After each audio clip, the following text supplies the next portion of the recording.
10, let's start out setting the scene. So rather than rank the least to worst aspects of this year, let's set the scene of how this became the worst year. Prior to 536, the early 500s were in some pretty heavy transitions. The Western Roman Empire had fallen to German invaders, and the Eastern sect would soon follow suit. The Middle East was divided between the Byzantine and the Persian empires. China's influence continued to spread through East Asia, Japan, Korea, and Vietnam. Even though it was experiencing a weak point, China was divided into both North and South territories, and they were constantly at odds with each other. Africa, however, was developing trade routes through the Sahara, and a powerful new kingdom was arising in Ethiopia. They wouldn't be heavily affected by this, but part of them would be. Peasants throughout Europe were used to the tradition of harvest seasons being reliable until one day all this movement and all this growth stopped. Number 9. The mist. A mysterious mist rolled in over Europe, clouding the sky in darkness. With the mist, a century of darkness would fall. Literally sounds like the setting of a Stephen King novel. Byzantine historian Procopius wrote about a portent that took place that year and said this, and I quote, "For the sun gave forth its light without brightness, like the moon during this whole year, and it seemed exceedingly like the sun in eclipse. For the beams it shed were not clear, nor such as it accustomed to shed. And from the time when this thing happened, men were free neither from war, nor pestilence, nor any other thing leading to death. The sun was eclipsed for 18 months. For 3 hours in the morning it would give light, but a light that resembled neither day nor night." Unquote. Other sources describe a cloud or dust veil that darkened the sky. Now, why did this happen? Here we are at number 8, eruption. Now, what on earth could have caused such a mysterious cloud of depression to seize the land? Well, after centuries of mystery, scientists have finally discovered what happened. It was a massive volcanic eruption that took place in Iceland. A professor of medieval history at Harvard University, Michael McCormick, led a study of a Swiss glacier which led to the discovery. Evidence of volcanic matter in the glacier proved that it was indeed a massive eruption that caused it. The ash from the eruption likely led to a fog that caused an 18-month period of darkness. It was so vast it spread across all of Europe, the Middle East, and portions of Asia. Number 7. Climate impact. This period of ominous and unexplained darkness led to serious negative transformations. A Roman politician by the name of Cassiodorus wrote that the sun looks bluish and that the moon had no luster. The seasons also seemed to be jumbled together into one. No summer, no spring, just a long, ever gloomy middle winter kind of thing. Another eerie fact he added was, and I quote, "We marveled to see no shadows of our bodies at noon." Unquote. The dark sunless days brought periods of cold, with temperatures falling as low as 1.5 to 2.5 degrees Celsius all year round, making it the coldest decade in the past 2,300 years. This is the closest the world got to the winter depicted in Game of Thrones, besides the actual Ice Age of course. This was called the mini antique Ice Age. Number 6. Starvation. But with the extreme cold, lack of sunlight, and seasons, crop failure destroyed many lives. Farmers no longer could look forward to a bountiful harvest in the fall, as basically nothing survived. The Irish chronicles show that they had a failure of bread of all things, from the years 536 to 539. Europe, parts of Asia, and the Middle East experienced a massive famine crisis. When did things get back to normal? Well, it took over a century for things to really start to turn back. Eventually, grit fell from the sky and slightly warmer temperatures returned, allowing for some crops to return. But the people had no way of knowing when that was going to happen. They just had to keep slugging along every day, watching their friends and families slowly die of starvation. Not a good time to be alive. Number 5.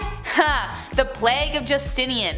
But things weren't about to get any better anytime soon. It wasn't just crop failure and famine they had to worry about. Soon, the bubonic plague was upon them. A couple years later, in 541, the bubonic plague swept across Europe, adding more woe to misery. It became known as the Plague of Justinian as it swept through the Roman port of Pelusium, Egypt, causing the deaths of half the Eastern Roman Empire's population. This in turn, according to once again Michael McCormick, sped up the final demise of the once great empire.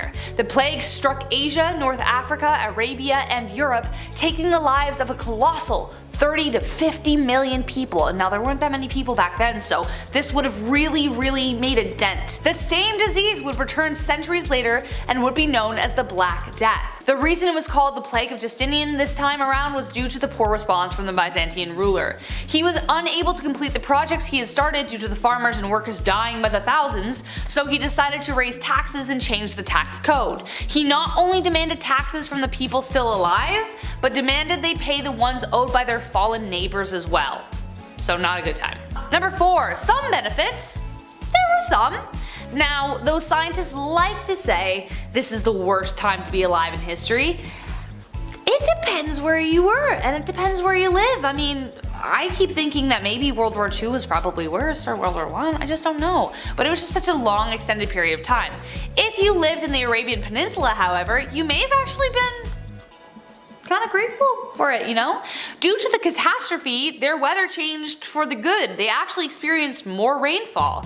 This helped their crop and vegetation thrive. They had so much left over they could give more to their camels. As a result, they were able to build larger camel herds to help facilitate transport for Arab armies aiding in conquests during that century. It also may have influenced agricultural development in Estonia with their production of rye. In Finland, hunting and fishing were their main sources of livelihood, so the lack of land production didn't really bother them. They were like, okay, cool, I've got this reindeer. Number 3. Snow in China. China, on the other hand, was freaking the heck out.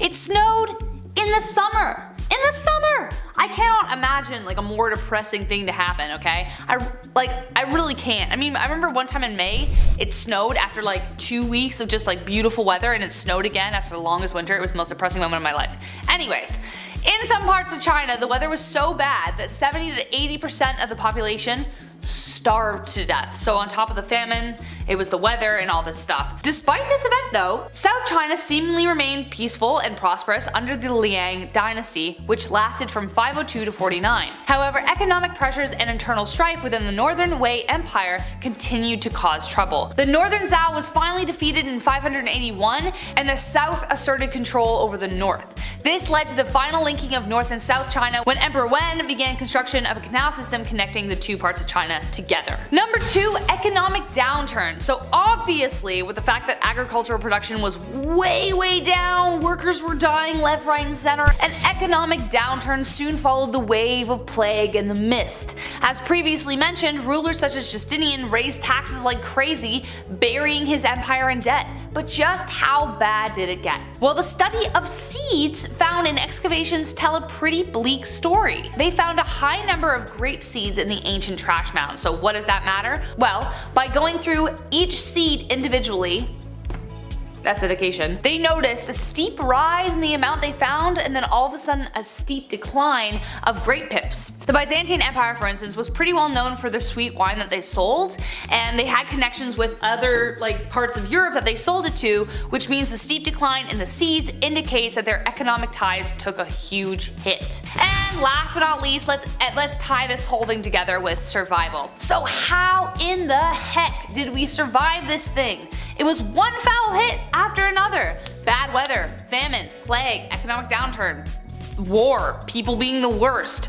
Well, a lot of it just had to play out on its own. The plague eventually died down, the planet started to slowly warm up, and along with those changes, the economy started to recover, though it would take over a century for it to actually be effective again. In the mid-7th century, Europeans began melting silver from lead ore, which led to the merchant class for the first time. This was a huge step. The Byzantines dedicated themselves to the preservation of history, and even though Justinian was the worst financially at the time, the critical reform he made regarding the legal system and those pesky construction projects set them on the right path for the future. So there you have it, folks. Though it was an insanely bleak period in history, we got out of it eventually. Slowly but surely, we just gotta keep going. Number 9. Famine. So related to the last point, in a time in history where there's no industrial agricultural sector, greenhouses, and those grow lights that you're totally not growing the devil's lettuce with in your basement. Yup, that's right, I know about it. Nice try, I know. Growing food can be difficult. Weather, pests, disease, harvesting a full crop is both rewarding and difficult. Well, since the dust cloud had blocked out the sun for 18 months, that meant the crops were were not reaching their full fruiting potential. This cloud of dust again most likely came from volcanic eruptions and is speculated to have even dropped the temperature a few degrees. God, that sounds awful. Number 8. The Plague. Man, this is really shaping up to be the worst year ever. We thought 2020 was bad. Also in the year 536, there was a terrible plague, known as the Justinian plague, or really, it's the Black Plague, but it's first round of it. As if having the sky filled with smoke and no food wasn't worse enough, people were dropping left, right, and center. Literally, they couldn't keep up with the body count, apparently reaching thousands within days. That's bad. You don't like, that's not good. You don't want that. There were so many bodies that it began to stink up Constantinople. The bodies were thrown into the sea, but they kept resurfacing, which, God, that's so gross. I can't even, I'm gonna be sick. So Emperor Justinian ordered the bodies removed from the city, which oftentimes led to the body carriers themselves succumbing to the disease. Too bad they're years away from some Purell and a mask. You know, just some good old something to sanitize the hands with, you know? Jeez. Number 7. Winter. Canada. Winter, snow. For about 7 to 8 months out of the year in this country, it is cold, snowy, and cold weather. Right, Chris? Oh, yeah. Mind you, we do get nice summers here, it's just a little bit of a trade-off. So when it snows here, even in May, it's not that much of a surprise. However, when it does snow in places like Texas, we tend to take notice. This was the case in 536 China and in places in Mesopotamia, where during the summer months, there were reports of snow, which is really bad, especially if you're trying to grow food. I mean, there's no snow shovels, no plows, and no Timmies. Canadians, how would we even function without a double-double on a cold, miserable morning? All Canuck jokes aside, it was quite devastating to the regions and just adds more to what really must be the worst year ever. Number 6. Military dolphins. Yep, I said military dolphins. Here we are, we're almost halfway through our list. We'll get a little more weird now. Iran has plenty of nuclear capabilities, but they also have trained dolphins now too, so good game, folks. Back in 2000, Iran bought this fleet of trained dolphins from Russia. Just Russians doing things. But they were trained, supposedly by the Soviet Union, to attack ships, and yes, you guessed it, attack people. We have Navy SEALs and military dolphins. Is this Aquaman 2? What's happening right now? Well, recently, and I mean that as in 2018 recent, satellite photos revealed a Russian naval base in Syria with pens that are commonly used for holding dolphins. Yeah, so these dolphins are active, perhaps, right now. That's so terrifying. Russia and the US have a fleet of trained dolphins to detect mines, but now Iran is also in the mix as well. So 3 powers in the dolphin game. What an odd standoff that would be in the water. They're all eating at each other. Number 5, Abel and Baker. Okay, we often remember Laika the space dog and her 103-minute cosmic journey aboard Sputnik 2. But does anybody remember Abel and Baker? Why don't we talk about these two enough? This was the American version of Laika. This was less than 2 years right after that. It was May 28th, 1959. The United States launched 2 female primates. They launched Abel and Baker into space. This mission only lasted 15 minutes and they both safely returned back home.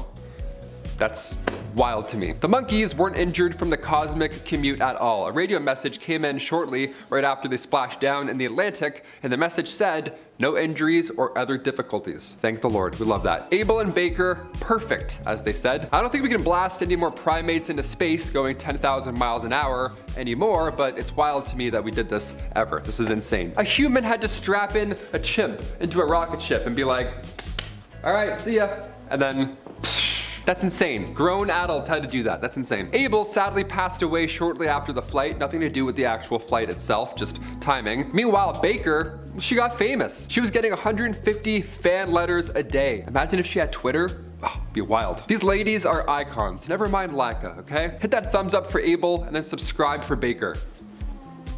They went in space. That's crazy. Number 4, Asteroid Redirection. Speaking of space, this one has Michael Bay written all over it. I can't wait. I'm pretty excited for this project. I can't even catch a baseball with my hands. You're telling me NASA is gonna catch an asteroid hurling through space? This is the future. We've arrived. NASA landing on an asteroid is one thing. Sure, that's, you know, a Michael Bay movie. But their asteroid redirection mission, that's a whole nother level. This coming Monday, as in like 4 days from now, I don't know, NASA is gonna broadcast its first attempt to modify the orbit of an asteroid, hurling through space.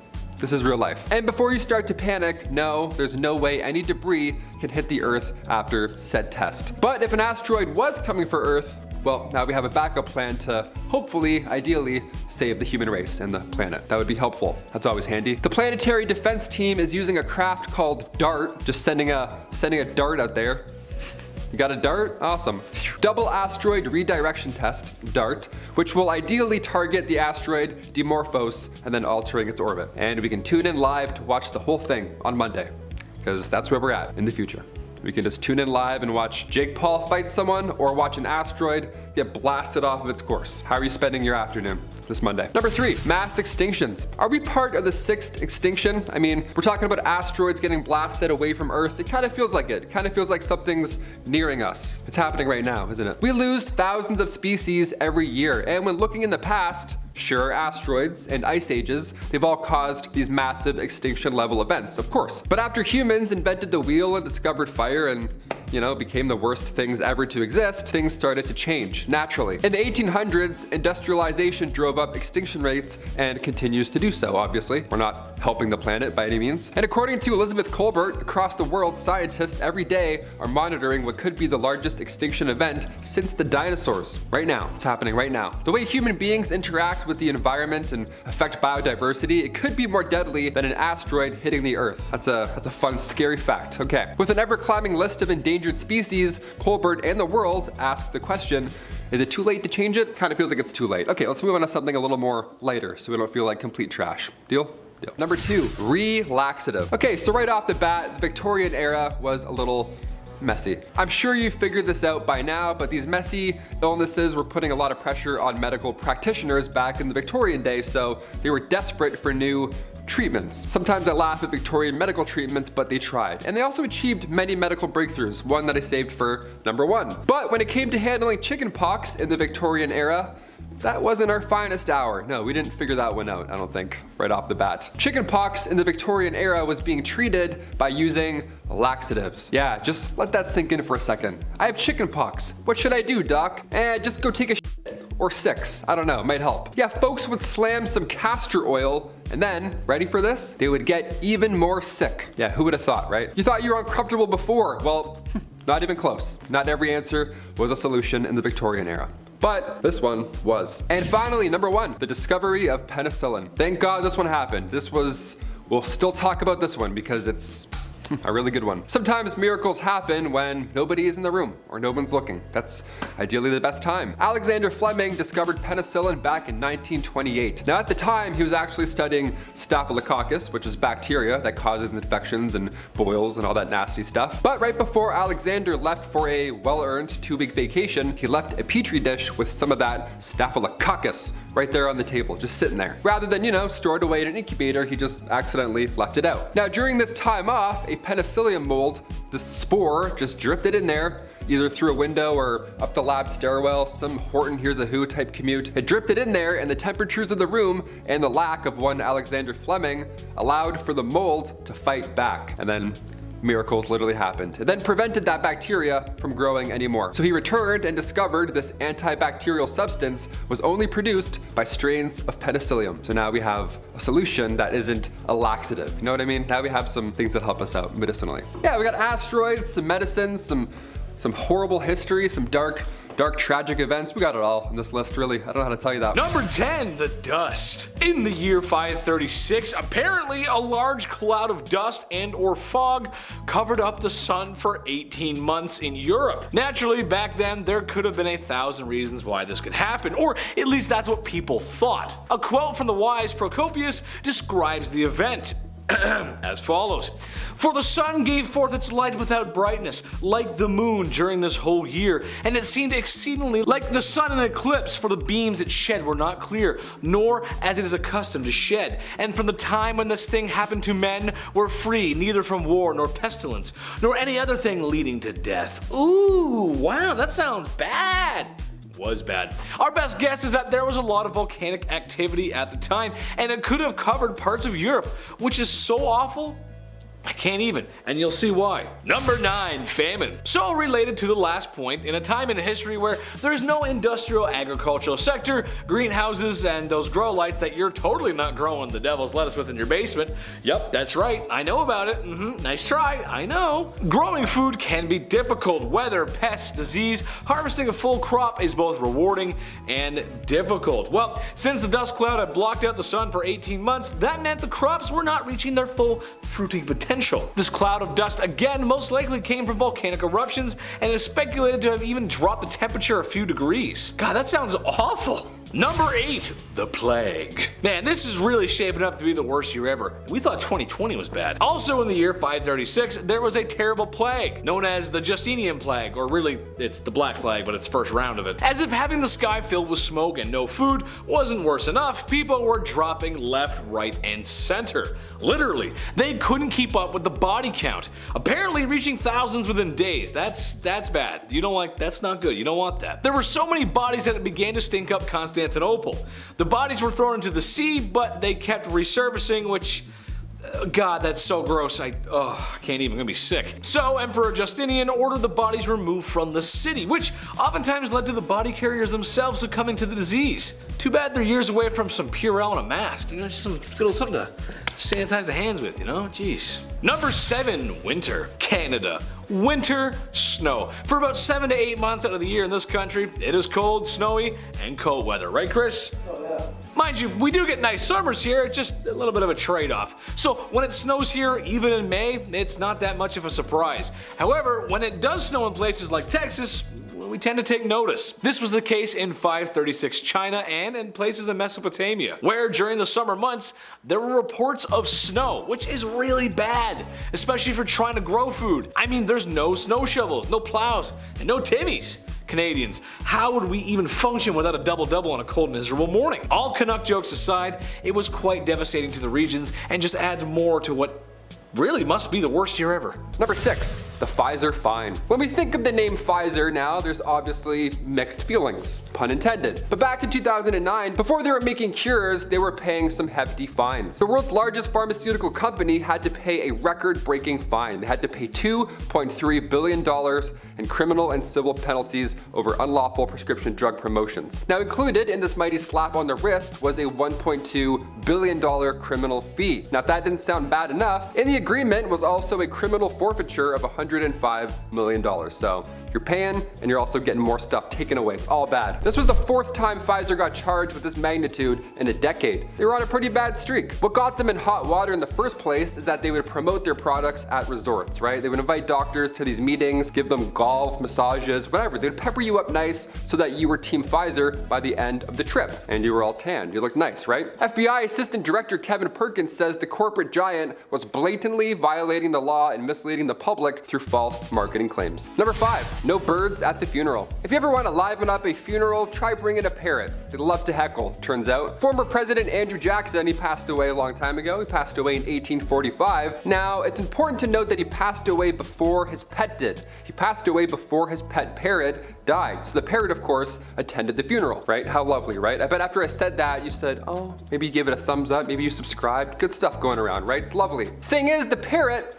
loved to swear. Yeah, he had a few curse words in his back pocket. This parrot actually heckled so much during the funeral that they had to remove it. How epic is that? Got kicked out like it was a comedy club. They're like, all right, put your wings behind your little bird neck, we're out of here. Number 4, illegal pedestrian crossing. I see this far too often living in the city. Toronto is wild for this. It drives me crazy. People jaywalking. Looks like there's not a truck coming your way. They do that little wave, a little smile, a little weird walk, and they just go wherever they want. Middle of a Toronto intersection, they're like, hey, I'm 92, see ya. Everyone's slamming their brakes, avoiding them all of a sudden. You're holding up traffic even more. Now, in China, jaywalking, that's a no-go. Article 40 of Beijing's traffic law stipulates that drivers in motor vehicles cannot suddenly stop even if it's at a crosswalk. So yeah, you can't even stop when you're at a crosswalk. You have to wait for cars. So if you're not in a car, you have to wait. You don't get the right of way automatically, like, most of the time. And for drivers, it's forbidden to stop at these crossings. You gotta just keep going. If you do, you're getting a fine. Hopefully just a warning, but possibly a fine for stopping at a crosswalk. How insane is that? Number 3, raining coffee. The sky is falling. Sometimes it's frozen lizards, and sometimes it's bugs. But you know what? Sometimes maybe coffee will fall from the sky. I don't know. Get your mugs ready. We're waking up early tomorrow. I don't know. Back in 1969, a South Carolina factory was busy. The non-dairy creamer, Cremora, was doing great production-wise, but they didn't have the greatest air vents in the factory. All of a sudden, the powder mixture leaked out one day, went into the air, where it then mixed with falling rain, and Voila, now we have double doubles falling from the clouds. Now we have a really odd rainfall. Chester, South Carolina. It was the day we woke up to coffee goop on our lawns instead of dew. That's memorable for sure. The company ended up paying a fine of $4,000 for allowing their product to be released from the plant. Could have been worse, could have been a lot worse. Could have been a spider factory, I don't know.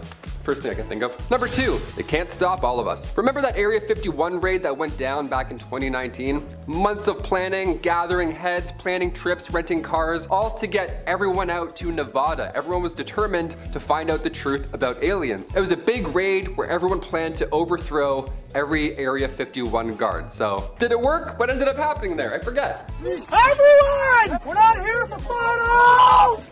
We're here to rescue the aliens! Rescue! Yeah, okay, it didn't work. Turns out a handful of gamers can't overthrow a government military base. Who knew? Shoot, maybe next time, I don't know. So what was the goal here? 1.5 million people signed up to storm Area 51 in 2019, but this wasn't the first time something like this happened. Back in the 1950s, the public also wanted answers. It was June 17th, 1959, and the Rizzo Evening Gazette published a story with the headline reading, "More flying objects seen in Clark's sky." That's pretty alarming. Then the paper went on to describe how Sergeant Wayne Anderson, a local sheriff, was one of many who spotted what the paper described as an object bright green in color and descending towards the earth at a speed too great to be an airplane. Yeah, I just watched Jordan Peele's A Note. Couldn't have done this list at a better time if you ask me. What did they see? It was green, it was close, was it Optimus Prime just coming to say what's up? I need answers, folks. And finally, number 1, Tombstones ashore. Here we go, death is calling. Back in 2012, the world thankfully did not end, but if you believed that it was going to, this definitely would have freaked you out. Back in May 2012, 2 friends were on a nice beach walk right on the coast of San Francisco's Ocean Beach. Now, when all of a sudden something that looked like a fridge started to crash through the waves and then onto the shore. Now it turns out it was not a fridge. That would have been lovely. It would have been a nice surprise. Just some fridge goods popping out from 1976. It turns out it was a massive tombstone from the year 1876. It was a little more haunting than a fridge. The tomb originally belonged to Emma Bosworth, and then just 1 month later, another stone was found, this time with a different name. Of course, that'd be weird if it was the same name again. And then another one, and then another one. So what's going on here? The next tombstone belonged to Delia Presby Oliver from 1890. But the condition that they were in also, these tombstones, they looked brand new. You probably expect as I'm describing this that they're all old and broken apart. Nope. They're all pristine, even more haunting, almost. I don't know. These tombstones came from the Laurel Hill Cemetery after it had shut its gates in 1940, so the headstones were then used as a makeshift seawall. If you ask me, that's a little rude. Your uncle's tombstone just covered in barnacles like he's Davy Jones? No thanks. Pop that out, put that back, draw that up. Kicking off the list at number 10, accidental science, aka the discovery of penicillin. Sometimes miracles happen when nobody's looking. Alexander Fleming first discovered penicillin back in 1928. At the time, he was actually studying Staphylococcus, which is a bacteria that causes infections and boils, all that nasty stuff. But right before Alexander left for a 2-week vacation, he left a petri dish with some of that Staphylococcus on the lab table rather than storing it away in an incubator. During this well-needed time off, a penicillium mold spore just drifted in there, either through a window or the lab door, some Horton Hears a Who adventure. This tiny speck was well on its way. It was the perfect conditions for a spore flight. The temperature of the room wasn't too breezy, and the lack of one Alexander Fleming allowed time for the mold to fight back and prevent that bacteria from growing any further. He discovered this antibacterial substance was only produced by strains of penicillium. Yeah, the guy accidentally creates penicillin on his time off. What a great time. The 20s were an odd but brilliant time. Number 9, Prohibition. It's a law that puts fear into wine-drinking moms and beer-drinking dads across the nation. For there was a time when the sale and consumption of alcohol was banned. That means it was a dry country, not one drop to be had. Except for those found in loopholes and all the other crazy loopholes in the system. And by that, I actually mean organized crime filling the shoes of breweries and other openings like literal underground bars called speakeasies to keep the sauce flowing. You know what I mean. Now, to be fair, there was an issue with drinking back in the day, but there's a few issues with banning it as well. The first being that it was in high demand, like stupid high, even before it was banned. So banning it basically gave a green light to bootleggers and criminals to make millions, and they did. And second, it was America's 5th largest industry, putting many out of work and dissolving a very large portion of tax revenue. No surprise it didn't work out. Number 8, the work week. Okay, seriously, who do we have to talk to? Who do we have to blame for having to work 9 to 5, Monday to Friday? Dolly Parton has a groovy tune about it, but when did the 40-hour work week start? Well, 1926 is your answer. The Ford Motor Company, of all companies, yeah, who do you think? They were the first to have factory workers clock in and out 40 hours a week with a weekend. Nice. Whereas before, you maybe had one day off, maybe, depending on what you were doing. Obviously, more time to rest, eat, and clear your mind, maybe work out. This increased productivity, so it spread like wildfire. Cut to today, we're now advocating for a 4-day work week. We're getting greedy, I know. Shorter hours, same workload. Apparently, this is going well. Productivity is soaring. In Iceland, for example, 2,500 workers tested this 4-day work week. That's literally 1% of Iceland's population, so it worked. Pretty big test run. But now 86% of Iceland's workforce have shorter hours. It's great. Seems like we're well on our way. So sorry, Mr. Ford, we're taking back our Fridays. Okay, number 7, Valentine's Day. Not the most romantic Valentine's Day ever, but maybe one of the most infamous. Back in 1929, organized crime was no joke. It was everywhere. Thanks to Prohibition and a lot of corruption, it was the age of gangsters. However, one incident in 1929 changed things. On February 14th, 1929, 7 gang members were deleted. This proved to be too much for the public at the time, and the final straw in a large string of violent crimes was up. Until this point, a lot of crooks and gangsters like Al Capone were idolized for their lavish lifestyles and ritzy and swanky nights in the town.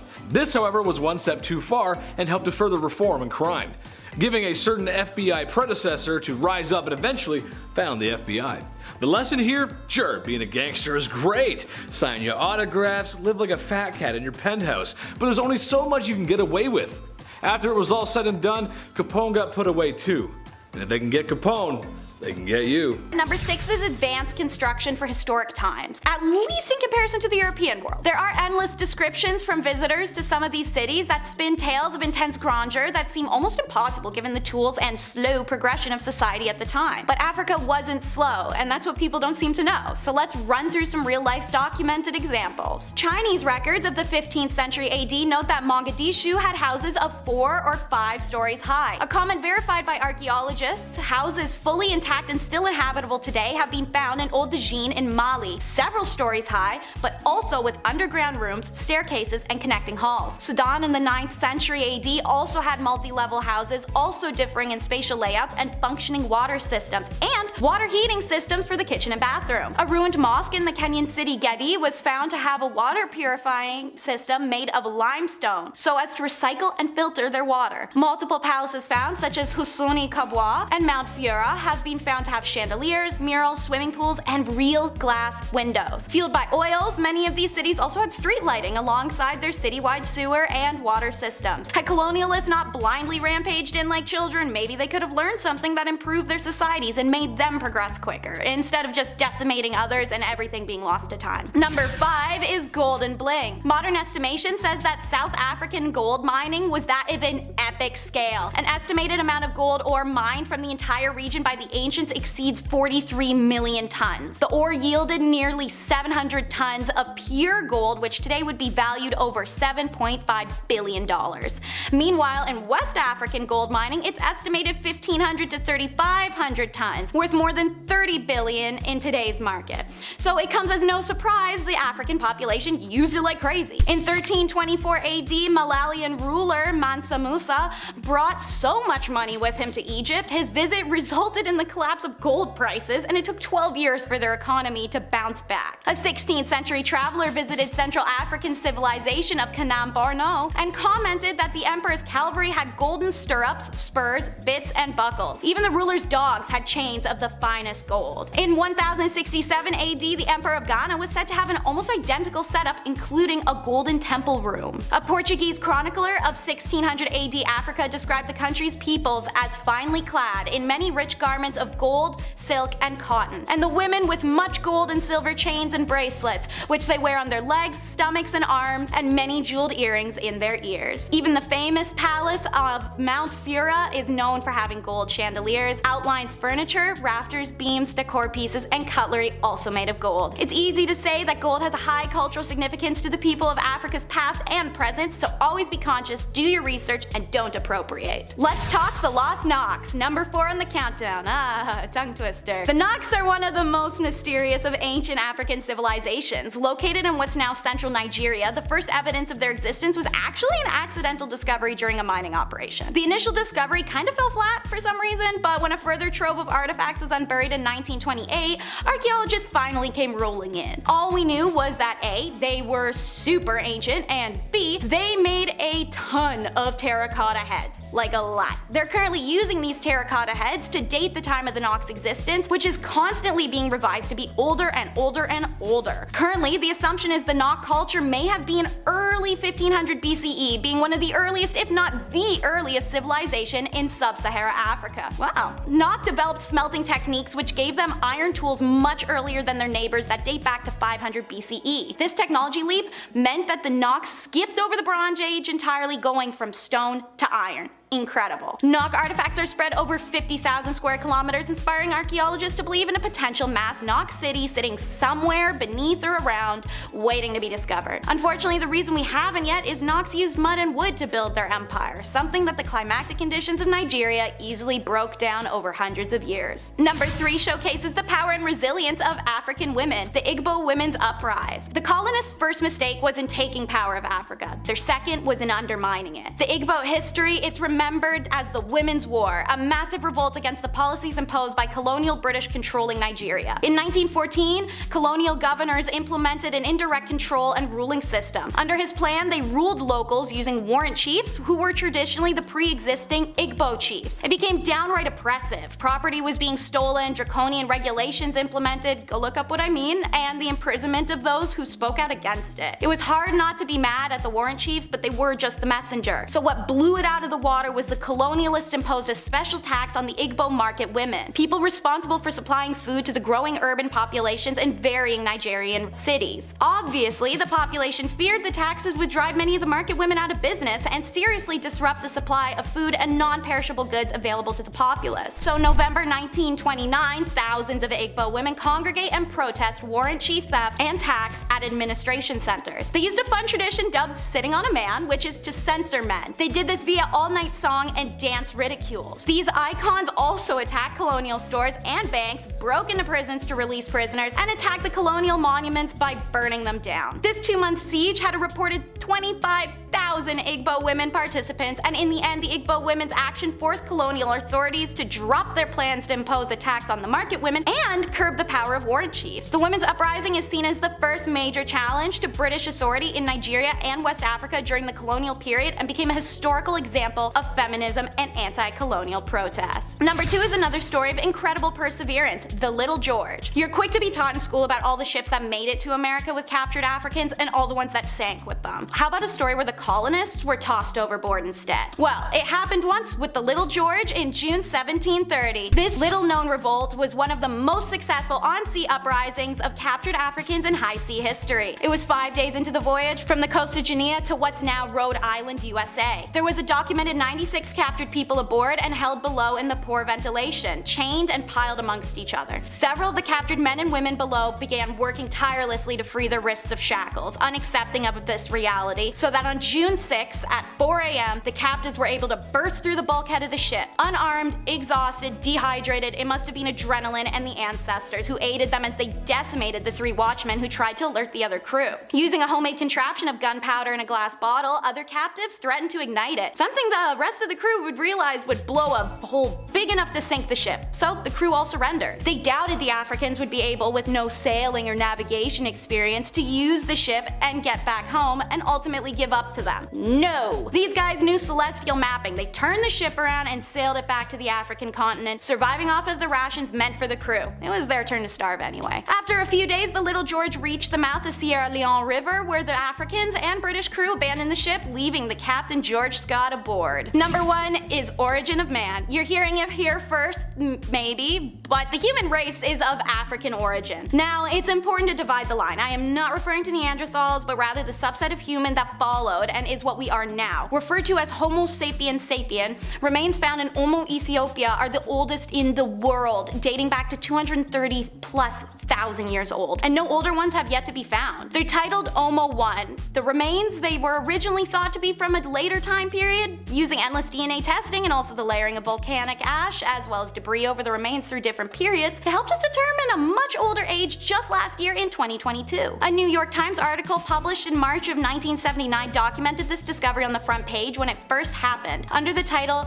Nubian Monarchy Called the Oldest. As curious readers leafed through, they were able to learn that evidence of the oldest recognizable monarchy in human history, preceding the rise of the earliest Egyptian kings by several generations, has been discovered in artifacts from ancient Nubia. This area is now the territory of northern Sudan and southern modern-day Egypt. This isn't a new theory or fact, however, as it's been long thought that we began in a single East or South African region, which eventually spread into Asia and then into Europe. But it is one left out of a lot of textbooks in school. Number 10, the first marathon. Now, the term marathon, right off the bat, it comes from ancient Greek history. The Battle of Marathon, I've certainly mentioned on this channel a few times. But let's look further a few hundred years, give or take. The first ever Olympics marathon. It was an absolute shit show. 7 miles from the finish line, one guy started ingesting strychnine and egg whites just so we could finish the race. So yeah, that was the first ever modern use of narcotics in an official Olympic game sport. One dude was also running the marathon in dress shoes and dress pants. Just a classy lad with 58 blisters, just booking for hours at a time. William Garcia, one of the 32 competitors, straight up almost died during this marathon. He collapsed mid-race. He barely made a recovery. Have you done a marathon before? If so, tell me your experience down below. I did the Toronto Marathon a month ago and I got 35 kilometers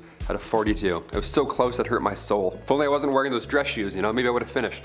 So close. Number 9, Unsinkable Sam. In our last video, I asked who likes dogs and who likes cats and yada yada yada. This one here, I'll give to the cat people. You get one. Cats have 9 lives. I'm a firm believer in this theory now. Unsinkable Sam was the nickname for a cat who survived several shipwrecks during World War II. His tale began aboard a German warship called the Bismarck. Yeah, also imagine that image right there. 2,200 soldiers just standing in a line, and then also this black and white cat that somehow snuck aboard. Nobody knows how it got on, but I'm pretty sure one guy does. He's like,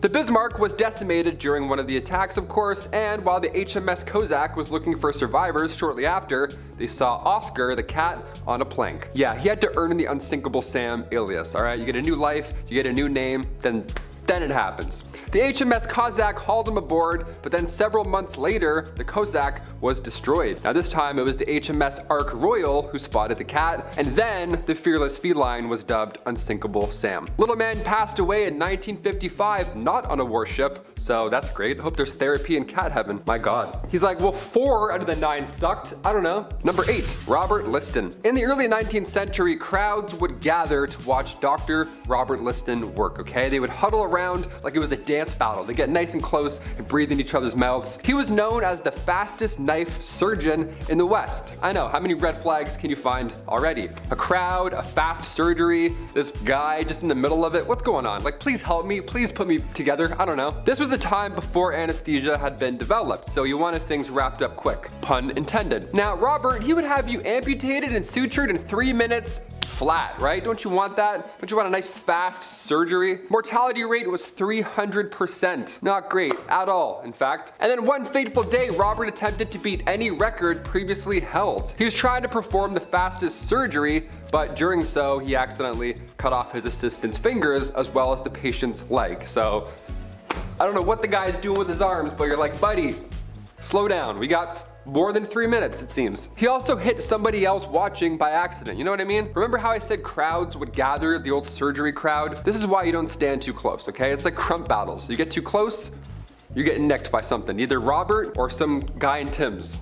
Both are gonna hurt. I'm glad surgeons are taking their time now. I'm also glad no surgeons are trying new experiments at a record time. That's also nice. Can you take your time, please? Number 7, the first open heart surgery. Moving on to some other surgeons, a little better, hopefully. We've discussed ancient Egyptians and how they would clean the entire body out for the whole mummification process and then put the heart back in. Now, of course, they weren't alive during any of this, but when was the first open heart surgery? When did that happen? What did that room look like? The first successful open heart surgery went down in Chicago in 1893. It was honestly unbelievable. The patient was a man named James Cornish. He got a knife wound to the chest during a brawl. It was probably Robert Liston just doing his thing. Maybe he got too close, I don't know. And the surgeon, Dr. Daniel Hale Williams, who by the way used to be a shoemaker's assistant, he saved this man's life and he also made history. In the city's first interracial hospital too, might I add. So a lot of firsts happening in this one. Now there weren't any textbooks on this type of operation at the time, so the odds of survival of course were extremely low. In fact, there weren't any odds at all, right? No x-rays, no antibiotics, no anesthesia, no problem, right? Using just a scalpel, Dr. Williams cut through his chest, weaved through all the nerves slowly, might I add, thankfully. He weaved through muscles, ribs, everything until eventually he closed a severed artery right near the heart. Cornish survived, thankfully, and come 1894, Williams was promoted to chief surgeon at the Freedmen's Hospital in Washington, D.C. Imagine he went back to being a shoemaker's assistant. He's like, all right, cool.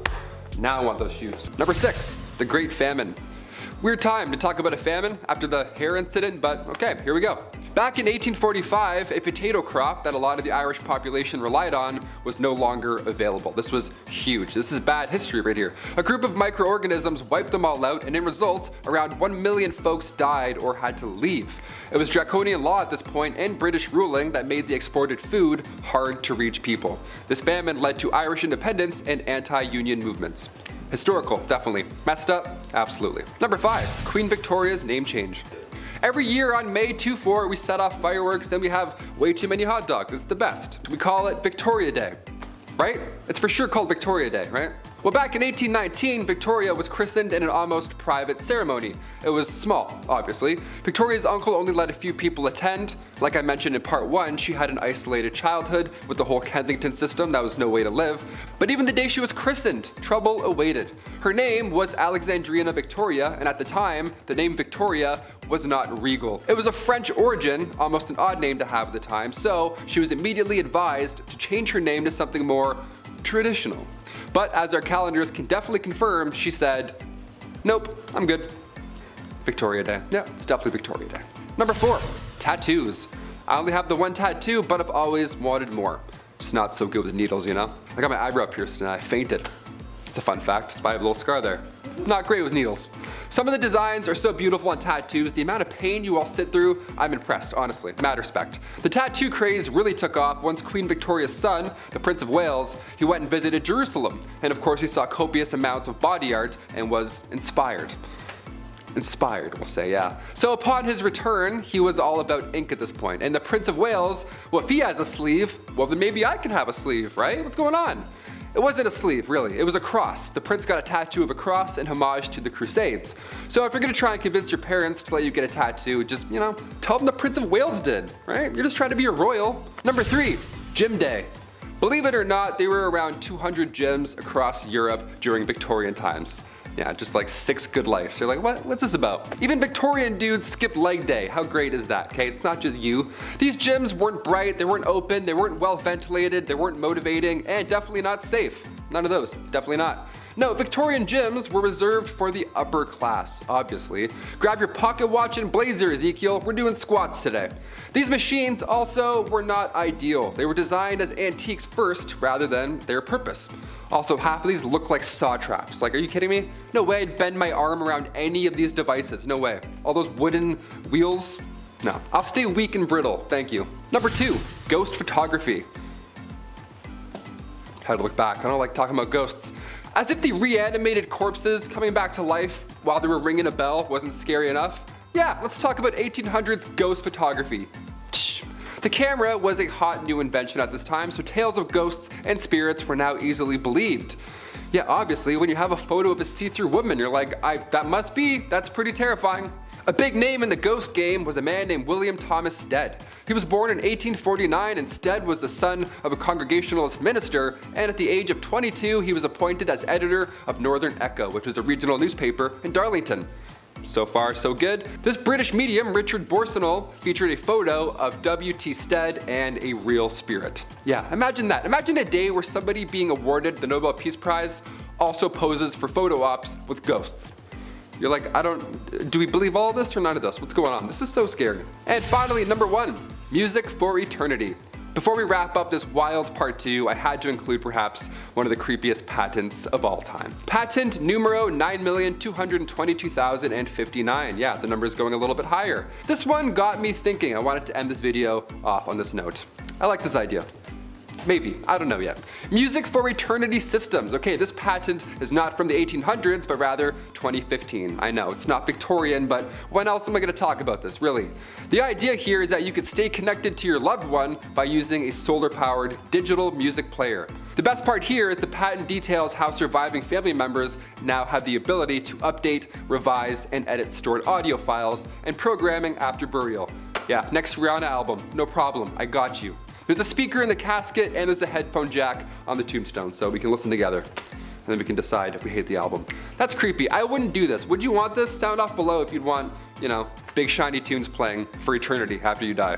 I would do the Titanic theme song. Just make everyone so sad all the time. Number 10, design capital of the world. This is more recent history for you, as in 2014, Cape Town became not only South Africa, but Africa itself, first ever city to be designated the renowned title of World Design Capital. When it bid for the WDC designation, South African officials recognized that they faced many challenges that could benefit from design as a problem-solving tool. Through its theme, Live Design, Transform Lives, they sought to establish a legacy that would enable the city to make better, smarter decisions to ultimately improve the everyday lives of its citizens. These included examples of public and private collaborations and innovations, urban planning and renewal, sustainable solutions for housing, agriculture, energy, and climate change, public sector responses to urbanization, and community building with social cohesion within struggling cities. This designation increases tourism and funding, and also boosts advertisement for travel in other countries. By using design as a tool for citizen engagement in 40 co-designed workshops covering 80 of the 111 wards of Cape Town, they took design inspiration for public art, park spaces, and local business districts. A total of 2,051 people participated in the workshops, meaning African citizens got to be hands-on with planning and see the execution of their community work together. We should take some inspiration from that here in North America. If the lion doesn't get you, they definitely will. Number 9 is the black mambas. Animal poaching is a huge issue in Africa as wealthy tourists ignore animal protection laws and their own safety and troop forward with heads full of blatant ignorance to kill endangered species such as rhinos, elephants, and more. Anti-poaching expeditions aren't new as a result. These groups go out and find poachers, who are both locals and tourists alike, to arrest and charge them before they do any harm. So, meet the black mamba. Rough and tough, what makes them unique is they are an all-women's ranger unit protecting the Balul Nature Reserve, South Africa. While park visitors are relaxing at Balul's many tourist attractions, the mambas are working hard in the background. They collect bushmeat snares, monitor camera traps, and keep watch for evidence of illegal activities such as poisoning or bushmeat kitchens. Alongside their patrols, the Mambas run Bush Baby Environmental Education Program, which offers local school children weekly lessons about wildlife and conservation. It's all part of their plan to make poaching a thing of the past through education, inspiration, and food security. Before the Black Mambas were founded in 2013, poachers would enter the reserve regularly. We've reduced that by 89%,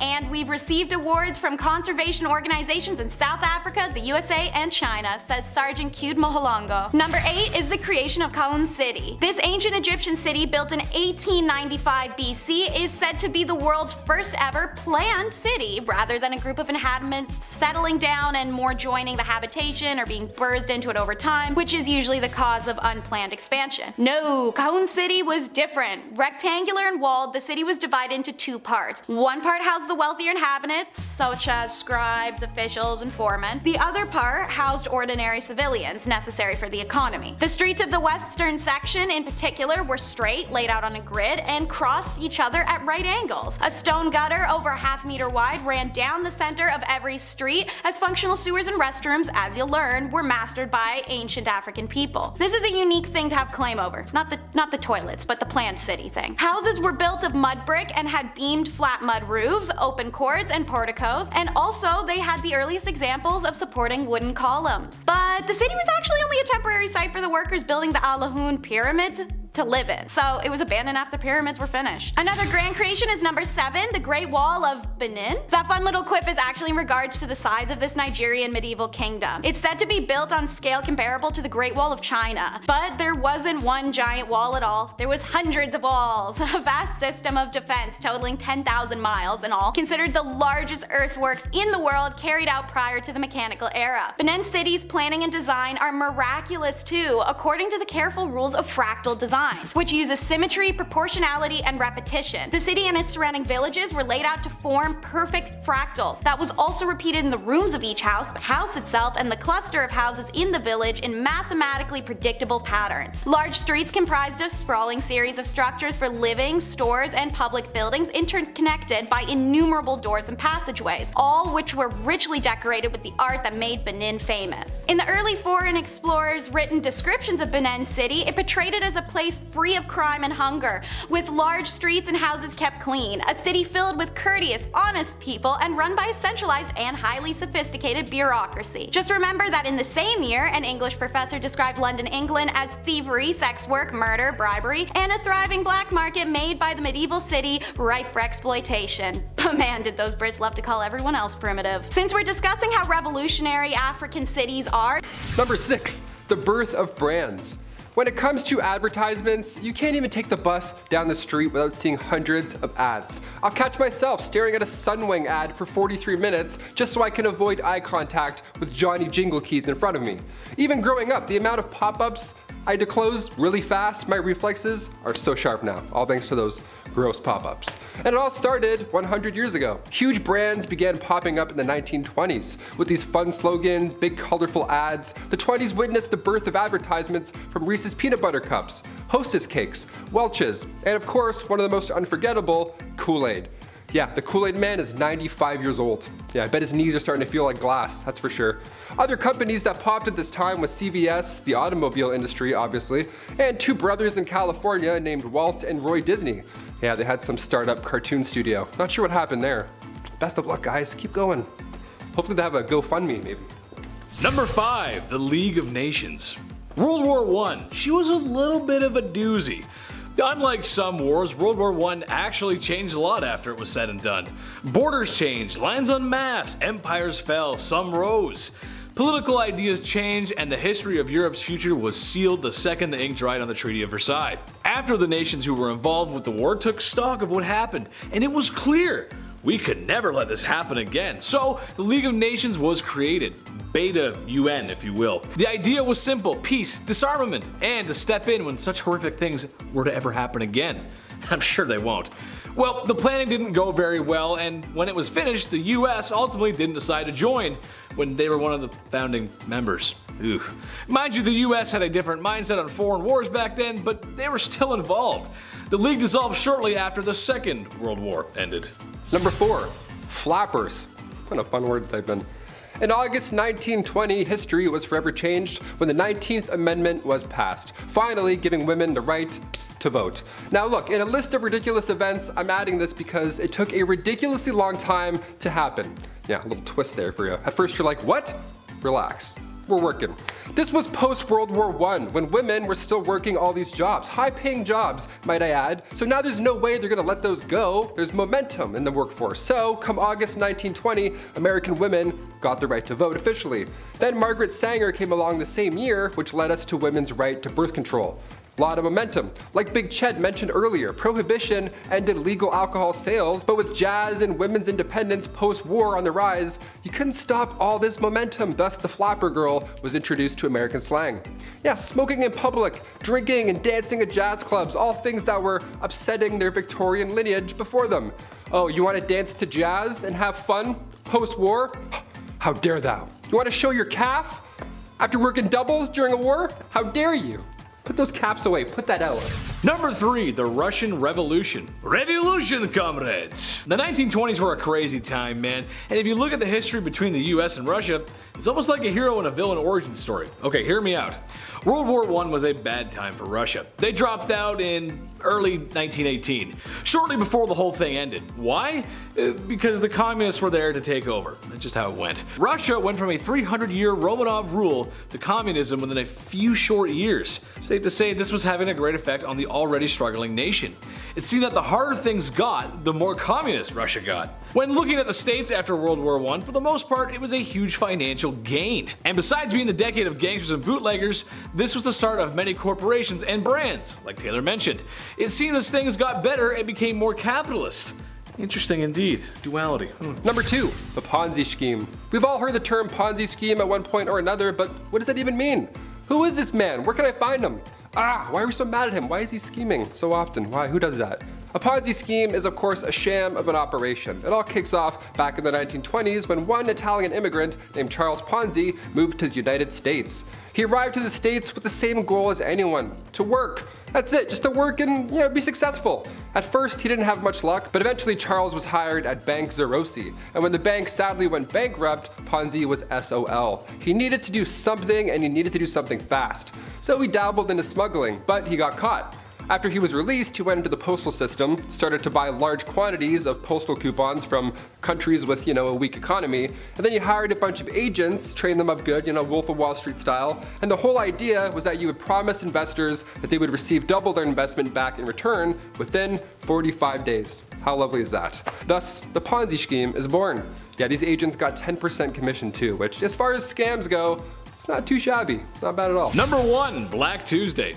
Uh-oh, stinky! The market crashed and now everyone's going broke. Big oof, right?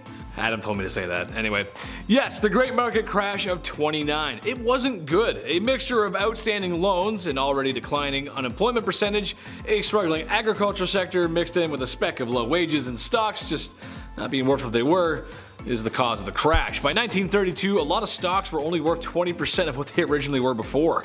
The stock market crash was not the main cause of the Great Depression, however, it was a symptom of it. The market wouldn't fully be back to normal until after FDR's New Deal, or realistically, when World War II had started and kicked America's, and really the world's economy back into turbo mode. Number 10, an apple a day. If you threw an apple at somebody today, that would be assault. Yeah, you're not allowed to do that. You can't huck food at people. Now, then, ever. Let's just not do that anymore. But in ancient Greek days, it was a little different, dare I say. The apple, back then, had quite the symbolism attached to it. The apple was sacred to Aphrodite. This was a symbol for the goddess of love. So, to throw an apple at somebody, that meant you were throwing your heart at them, right? How romantic is that? Just a nice apple with bugs in it. You're like, here you go, there's lunch. Ancient flirting, my friend. The more you know. Maybe those trees in the Wizard of Oz weren't mean. Maybe they weren't mean at all. Maybe they were just trying to express their love by throwing apples aggressively at everyone involved. Number 9, raining iguanas. Okay, we're immediately dipping back into the weird side of this list. Here we go. Back in 2018, this was wild. I read about this and I'll never forget. Lives rent-free right in my head. Florida got another odd headline. There you go, classic Florida. This time it was frozen iguanas falling from the skies. Yeah, how do you not pick up that paper, right? Florida got hit with a massive snowfall, their first big one in 28 years. So these cold-blooded guys started to fall from suburban tree branches, right? They didn't see it coming at all. People were just walking to get groceries and iguanas are freezing and falling off trees right in front of them. The craziest thing is that they're just paralyzed. They're not dead, obviously. So later, they would come back to life after they, de-thaw. Sounds so zombie-like when you say it like that. They're just lying there and then all of a sudden they're like, what day is it? Was it a snowfall? Oh god. Winter has come. Number 8, the Philadelphia experiment. Okay, a little more darker. Let's do it. Perhaps one of the most bizarre tales when it comes to other dimensions. This one has credibility behind it. It pops up on my Reddit feed a lot, so I can't help but not talk about it. The 1943 Philadelphia experiment. This World War II conspiracy theory takes place on the USS Eldridge, this destroyer-class ship. So it wasn't small, it was quite large. A lot of people on board, a lot of heads, a lot of witnesses. And they were conducting on this ship these secret experiments in order to gain power over naval naval warfare, obviously at the time. Now, one of these experiments was to create this technology that makes the ship invisible on radar. That's the important note. It was supposed to be invisible on radar. But when the generators were fired up, the hull apparently lit up with this green and blue light. Then the ship itself actually disappeared. Invisible in real life, not just on radar. Boom, gone, just like that. It was then seen at a naval shipyard in Virginia before the same thing happened again, and then it appeared back in Philadelphia. Now this sounds a bit intense, but when you hear about the crew on board, it only gets worse. Some went mad after the dimensional dip, of course, while others had physical effects from this cosmic commute. Yeah, some haunting details in that one. Some body parts that got mixed up with... Yeah, I can't even talk about it. You get it. If you've seen the Cloverfield paradox, it's kind of like that. Some blooping and blipping, and then some arms getting stuck in some walls. There you go. Number 7, Ellen Shannon. Heading over to the late 1800s for this one. I gotta warn you, it's of course pretty dark. In 1870, we obviously didn't have the same safety requirements as we do today for anything, like at all. For example, if you wanted to read before bed, you didn't have a Kindle or an iPad. Hell, you didn't even have a nightlight, but you did have a kerosene lamp. Always coming in handy, those kerosene lamps. See, Ellen had used R.E. Danforth's non-reactive burning fluid. And dare I say, the obvious happened. The fluid reacted. Yeah, her tomb in Pennsylvania reads, "In memory of Ellen Shannon, aged 26 years old, who was fatally burned March 21st, 1870 by the reaction of a lamp filled with R.E. Danforth's non-reactive burning fluid." Yeah, they just called him out right there, right in public on the actual tomb. I gotta say, I agree with that. That's cool. If some idiot's gonna cause your horrible demise, yeah, roast them. Let people know. Let people know who's responsible. That's like Twitter nowadays, you know what I mean? It's like, yeah, just so-and-so is an asshole. Send tweet. Boop. It's there forever. Number 6, solitary confinement. This is a kind of punishment that still exists in our modern society. It's honestly one of the worst because of the type of psychological distress that it causes. Here we go. Basically, this form of punishment involves a prisoner living in a single cell with little to no meaningful contact with anybody else. That's the whole punishment. Now, the isolation that solitary confinement can create can be life-altering for people. It's really bad. There are many stories about people being locked up for so long that eventually they just forget about their families entirely. Some people have gone away to solitary confinement for so long that once they're out, they can no longer speak. Isn't that crazy? Solitary confinement and the negative effects it has on one person is becoming a wider topic of conversation today because of said effects on a person's mental well-being, and it's a topic for a lot of human rights organizations. Yeah, rightfully so. Can't mess with the brain. Back in medieval times, solitary confinement was even worse. It was just a room made of stones, it was pitch black, it was freezing cold. It was also below some horrible stinky castle, and most of the time you weren't really alone. No, there were some hairy creatures nibbling away at your toes, but I'll save that for the end. That's pretty horrible. Number 5, medieval tennis. Not to be confused with Mario Tennis, although that's probably just as hard to play, if we're being honest. Medieval tennis was introduced in 1485, and just like the other insane ball game we covered today, this too was eventually banned. Yeah, that's how you know it's a good one. If you weren't a noble, you couldn't play tennis. You weren't allowed to. You could only play if it was Christmas. Yeah, so you better write that on your wish list. Many believe tennis was disrupting labor and encouraging violence and gambling. Yeah, tennis encouraging violence. Imagine that. Tennis was eventually referred to as the sport of kings because both King Henry VII and VIII were actually pretty good at it. Yeah, they're like Venus and Serena Williams of medieval times, only not athletic and not nice, and also not good at tennis. I mean, why else would you ban the sport, really? Let's be honest. Number 4, one meal deal. Okay, so obviously food was a little sparse back in the medieval age. Uber Eats wasn't around yet, but you know what was? Disease, yeah, and worse things, yeah. The life expectancy wasn't great, but even so, laws were still put in place so the common folk wouldn't overindulge. Yeah, hey, I know times are rough, but can you stress eat a little less? Thanks. Yeah, you just look a little gross. Yeah, King Henry VIII needs his 9th bowl of soup, so please stop. They were actually upset that the common folk were matching the lifestyle from higher ups. Nothing to do with supply, really, just appearance. In 1336, a law banned people from eating more than 2 courses. Soup also counted as one meal, not a sauce. Believe me, they asked. Again, the only exception here at the time, mid-1300s, was Christmas Day. Then you get to eat and have fun and play tennis. Yeah, the one day you can overindulge is the same day you can play tennis. They're like, oh, I can't. Now I can't. Number 3, the thumbscrew. A little less graphic, but still a horrible specific device used for punishments, dare I say. The thumbscrew was used in the Middle Ages to get somebody to spill information or confess to a crime they probably didn't even commit in the first place. We didn't have anything else to detect lies, so these soldiers would make horrible devices to get you to spill the beans, or lie and say you did, and then we can go home. This was one of the best cases, really, the thumbscrew. It was also known as the thumbkin, and it would slowly crush your fingers, obviously. Just looking at it, you're like, does it do what I think it does?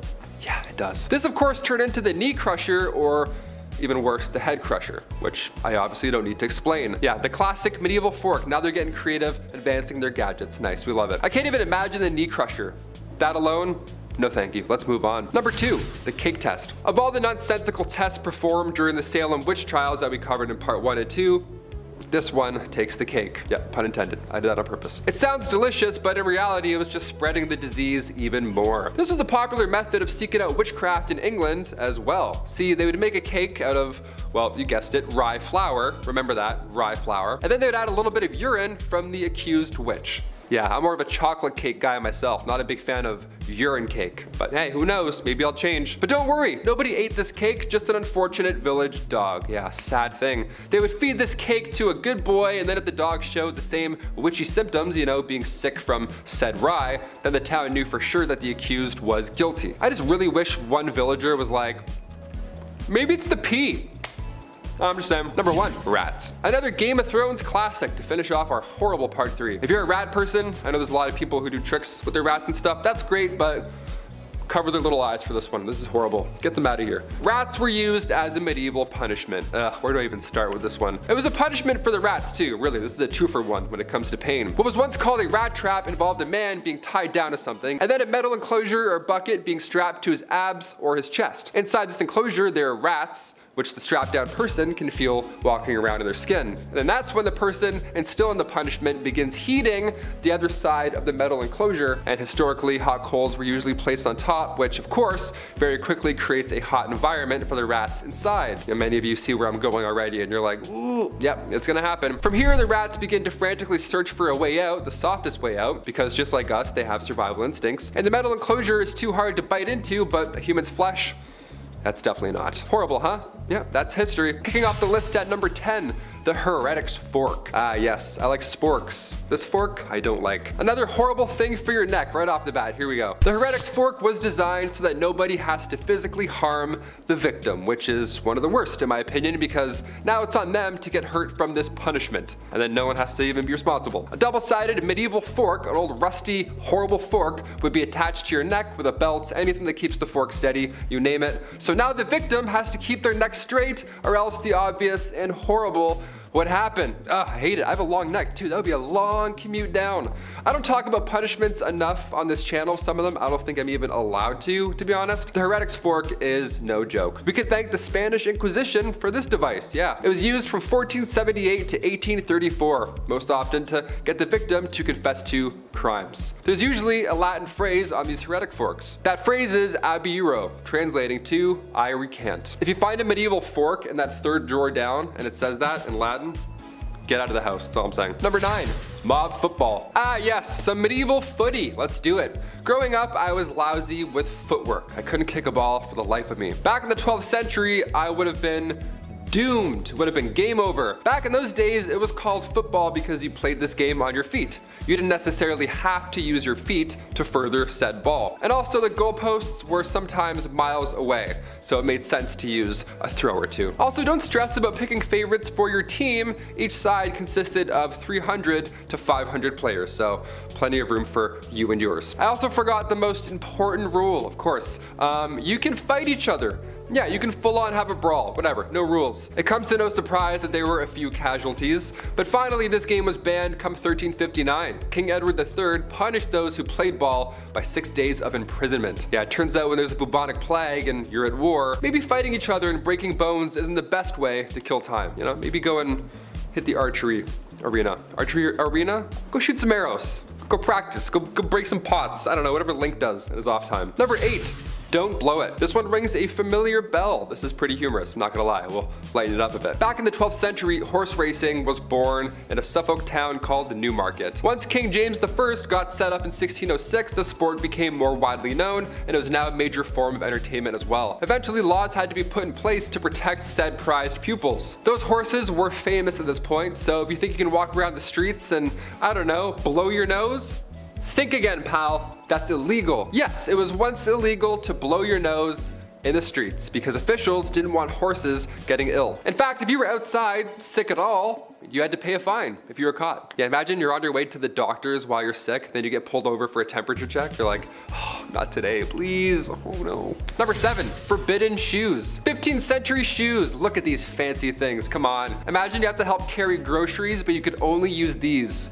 Wouldn't be done. Krakows, or pikes, these were the talk of every town. The longer the toe extended, the more wealthy you seemed. I'm talking like 6 inches sometimes. See Mike's feet?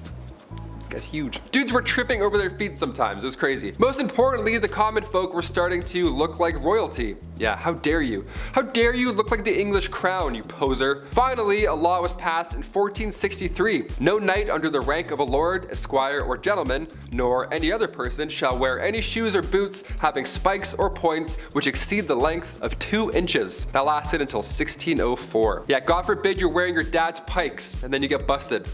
Too long, pal. Over 2 inches? Go into the slammer. The punishment for a long pike was a fine of 3 shillings and 4 pence. Ah, do I have that? Oh, shoot. That's like 150 bucks today, give or take. Imagine that, all because of your shoes. All because you thought you were rich. Yeah, get a grip, peasant. Go change back into your Birkenstocks. Number 6. Time to get oot. I am many things. Canadian, moderately funny, and a second-rate John Candy or Chris Farley. I love them both, but it depends where you're from. If you're Canadian, it's John Candy. If you're American, it's probably Chris Farley. What I'm not is a quitter. I'm a soldier, a fighter, a trooper, and I hustle my bustle, partner. I'm not shy to turn away from a challenge, and I strive to figure it out. Now, that doesn't mean I'm not afraid to throw in the towel. Sometimes you gotta know when to pull back, reassess, and most importantly, come back. If you come back, you never really quit, did you? If you come back, you're good. Take for an example some towns in central and eastern Sweden during 536 who abandoned their towns. No one is really sure why, but these towns were abandoned, obviously. Not that it's easy to run a town, because trust me, I play city builders, I would know, but it's speculated that already cool temperatures could have been made worse by the volcanic ash that covered the sky. Ooh yeah, you wouldn't want cold temperatures getting worse back then.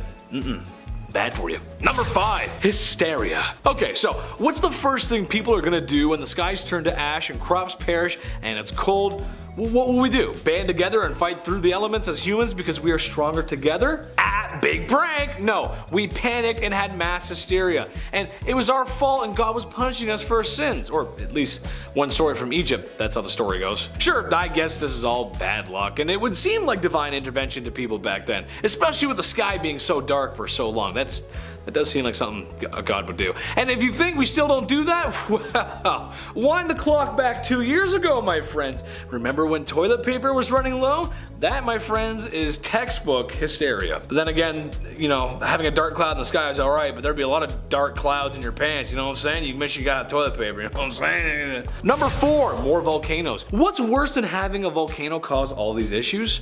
More volcano eruptions, yeah, let's go! Yeah, again, no one is sure if there was a specific one that was causing all the issues, but evidence in Iceland suggests that there were at least 2 volcanic eruptions. There's other evidence that suggests it could have been all the way in El Salvador and even North America. A lot of folks just don't realize how catastrophic volcanoes can be, but if you ask somebody in Pompeii, they would tell you. These extra eruptions plunged the earth into what is sometimes called the tiny ice age, as temperatures severely dropped. Well, a couple degrees can make a big difference. It sounds bad, but a couple degrees can. All I'm gonna say is that comedy comes in threes. I'm surprised there wasn't a third eruption. Why is the ground shaking?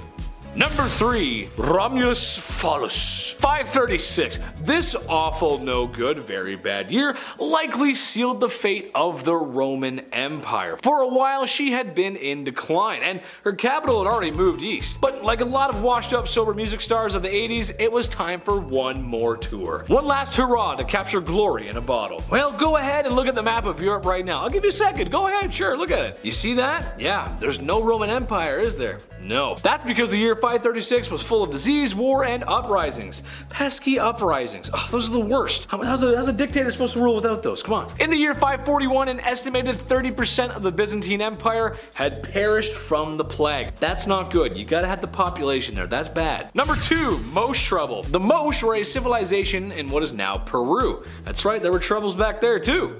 It's not all just Europe. They were extremely dominant of that area, masters of irrigation and fishermen. They made their food stockpiles big, and they were a force to be reckoned with. Had a pretty decent economy too. Well, due to some weather changes in the area, the water temperature rose. Too much. The fish that the most relied on for food and economy were now gone. And when you're a single industry empire and that industry goes away, well, it's gonna hurt. This led to massive starvation in the Mosh. Funny enough, all this climate change in the Saudi Arabian Peninsula, I know we're jumping all over the place here, but it was good. The climate was okay.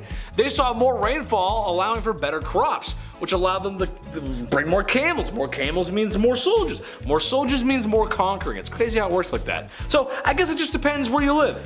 Kicking off the list at number 10, dark dining. I don't know about you, but I can't eat in the dark. I need to see every single bite that I'm eating, okay? Call me crazy. Part of me wants to go to a restaurant where you can't see anything, but I know that I won't make it all the way through. I can't do it. I have a thing. I'm not blindly, what if it's not cooked? I don't know. Back in the Victorian era, dining in complete darkness wasn't just a date night. It was actually the best way to digest. Or so they thought. That's why many Victorian era homes had their dining rooms set up in their basement. How random is that? Oh, do you guys have poker nights down here? Nah, just brunch. Kill the light. What? How do you like your eggs? Turn off the light. What are we doing? Number 9, Saved by the Bell.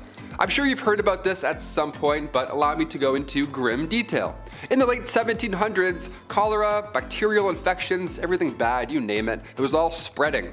Not an ideal time to be alive. Many were biting the bullet at this time, of course being gravely ill, but with this came a dark trend. The safety coffin. Yeah, we had the safety dance, now we got the safety coffin. Here we go. These coffins, I mean, God forbid you were buried alive, these safety coffins would allow the dead to rise again and exit said coffin. A lot of these coffins have extra comfort on the inside and, of course, a wire. This wire ran through the coffin, through the ground, and attached to a bell on the outside. So if a passerby heard it, one, that would be so scary, but if they heard it, they would know something's up and they would help them out. Folks would get creative with their safety coffins. For example, a man named Robert Robinson from Manchester, he passed in 1791, but he instructed his family and watchmen to open the special door on his casket, revealing a layer of glass. Now, if anybody were to see condensation, he could then be removed. Patent number 81,437 was actually granted to Franz Vester in 1868. It was an improved burial case, a real patent. This was a real coffin. This is crazy. This one had an air inlet, a ladder, and a bell. All three, there you go. The description of the patent says, if too weak to ascend by the ladder, he could ring the bell, giving the desired alarm for help, and thus save himself from premature death by being buried alive. Nice. You thought you died. Psych, climb this ladder. There you go. Good luck getting out. Now you're in an escape room. Enjoy. You only get 2 hints. Like a little walkie-talkie. Hey, how do I get out of the coffin in room B? Number 8, no air. Now that song's gonna be stuck in your head. Jordan Sparks, a classic. Since we're on the topic of safety coffins, I had to include one more. Maybe 2 more, I'll never tell. This one is fascinating. The science involved here was honestly impressive. There was the classic wire and bell method, but the more sick people got, the more creative they had to become. Like for example, patent number 268,693, John Crichbaum's device for indicating life in buried persons. Yeah, an 1882 classic, we love this. We got the iPod Nano, they got the device O Life. Nice. Upon first glance, you may think this is some type of medieval punishment, whatever, but really this device detects movement whilst providing much needed air.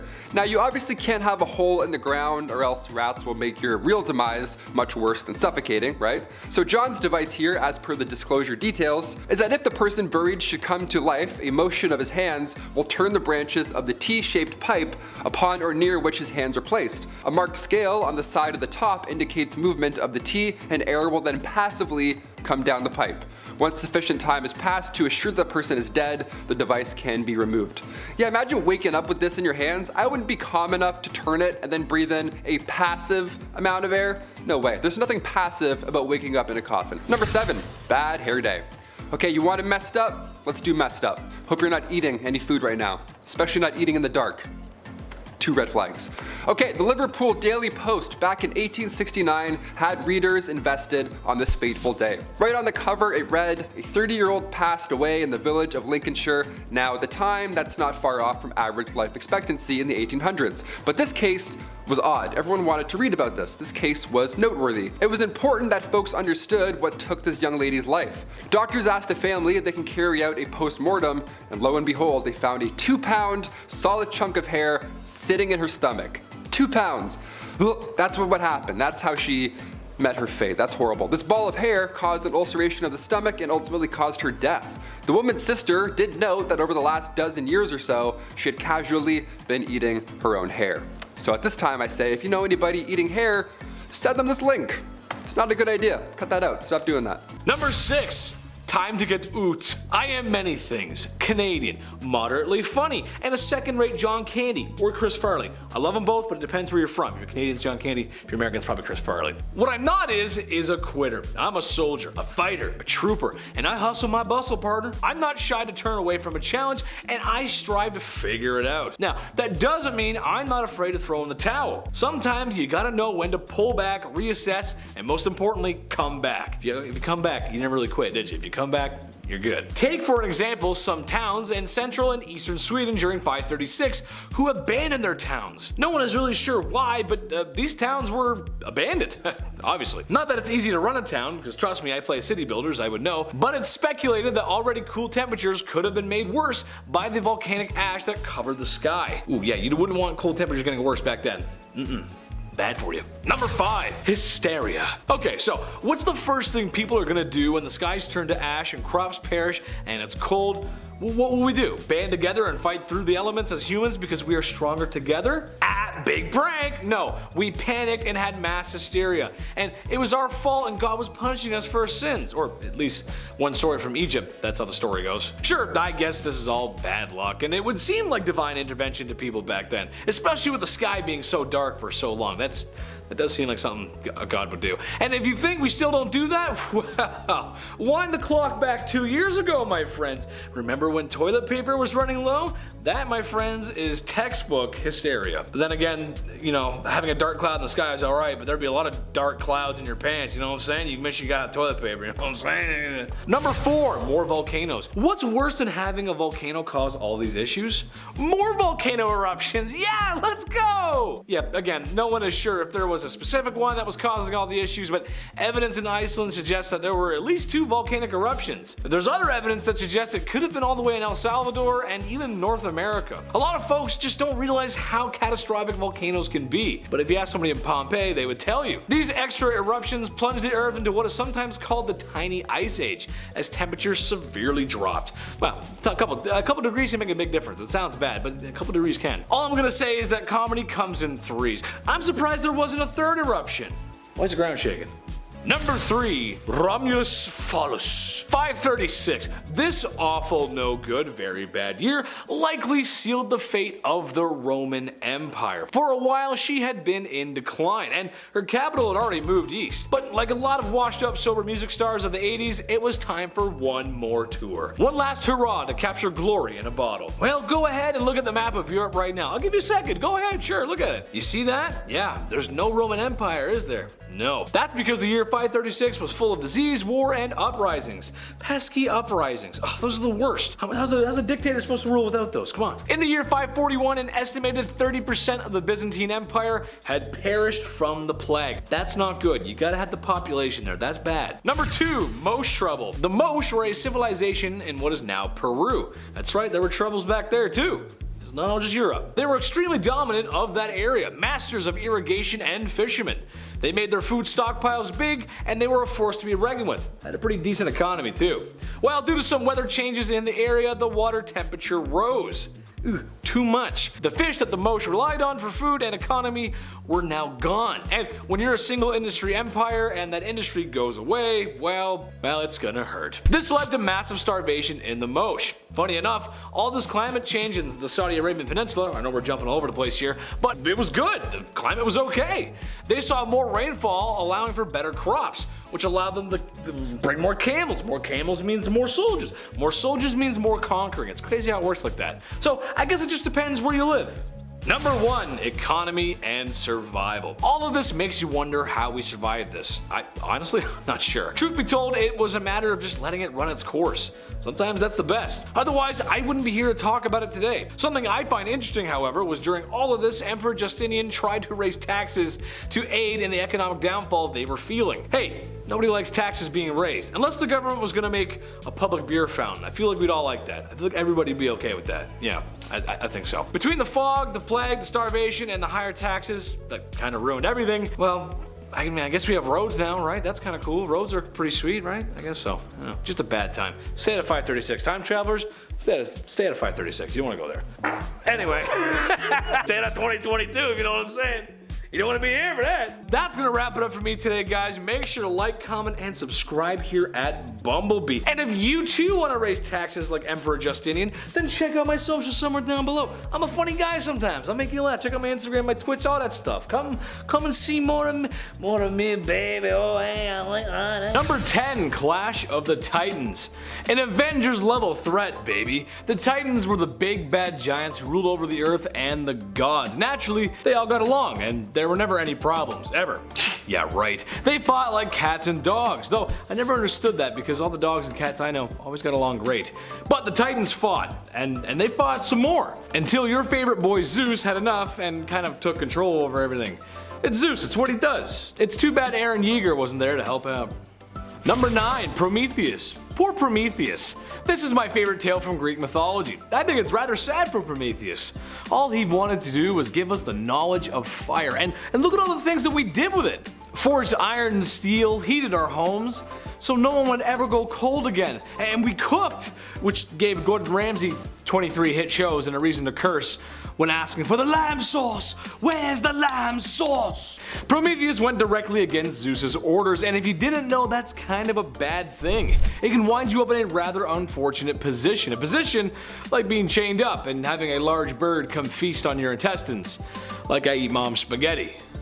She makes a good spaghetti. Thanks, Mom. You make a good spaghetti. Number 8, Icarus. I think we can all relate to this one, or at least have been told a version of this when we were flush. Things were going good for us. In a nutshell, Icarus got some wax wings and gained the ability to flight. Mind you, that was probably the dream of many ancient peoples. After Icarus got his wings, he got a little arrogant. He wanted to push his wings to the limit. Kind of like Iron Man in the first Iron Man movie. But instead of falling in a multi-million-dollar supersuit and looking handsome while doing it, Icarus sniffed one too many of his own farts and flew too close to the sun, where he burned up in it. So what's the lesson learned here, folks? Keep yourself grounded and don't sniff your own farts. Number 7, Jason and the Argonauts. Avenger level threat acquired. For some reason in our lives, you find stories of our favorite heroes forming almighty and powerful groups. The Avengers, the Justice League, BTS. That one might have too much power. But yes, Jason and the Argonauts were a band of heroes on adventures, slaying beasts, taking names, and Greekifying the area. Sadly, for Jason and the Argonauts, every time they try and make a movie about it, it just never works for them. I don't know. They had a visually impressive one in the 60s, and everything after that has just been a complete misfire. Hollywood, if your casting calls come my way, just know I make a great Jason. Look at me. I could be Jason. A sword, a shield, and there we go. That's it. Number 6. The church is corrupt? No way! The church has always been political. But in the Renaissance, it became publicly political and corrupt. There were two main families whose members became the Pope, the Medici and the Borgia, and neither one of them was too great or even followed the rules of the church. Pope Alexander Borgia VI, for example, had 4 children with a mistress that he continued to see while he was the Pope. One of his sons became the Archbishop of Valencia at age 17. Which you won't be surprised to know is not the norm. On the Medici side of things, we have Pope Leo X, who was accused of taking part in sins like masquerade balls, selling salvation, nepotism, and excessive spending. The corruption got cleaned, but it took quite the event for that to happen. Number 5, the Reformation. As if Europe wasn't already going through it, how about a little bit of religious civil war? In 1521, Augustinian monk Martin Luther wrote his 95 Theses, basically accusing the Catholic Church of corruption. Most heresies at the time were quietly smothered, but this one was a bit more of a problem thanks to Frederick III of Saxony protecting Luther and bringing about the Reformation. Some may say that this isn't exactly a bad thing, and I feel like people believing whatever they want should be perfectly fine. But at the time, Lutheranism got political and was an awesome excuse to confiscate the Catholic Church's land holdings in Central Europe and Scandinavia, making their rulers rich and giving them enough money to oppose Habsburg dominance. So yeah, sounds totally awesome. Number 4, witch trials. Do you know what else the Reformation did for the world? It successfully brought witch hunting to Central Europe for 200 years! Yay!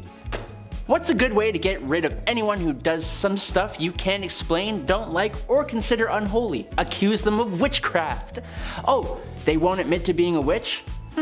Let's deprive them of sleep and do heinous things to them until they admit it, because that must make it true. This all really kicked off in 1486, when Heinrich Kramer wrote The Hammer of Witches, which basically said, witchcraft's getting bad, we should step up the punishments. Which is pretty bad when you know that, not too much later, Enlightenment rationalism became a thing, which basically denied the existence of magic and therefore witches and witchcraft. Number 3, burning Joan of Arc. Joan of Arc, the patron saint of France. She claimed she was the prophesied savior of France. She led an army to save the besieged city of Orleans, and she helped to see the prince at the time crowned as King Charles VII. What did she get in return for all this?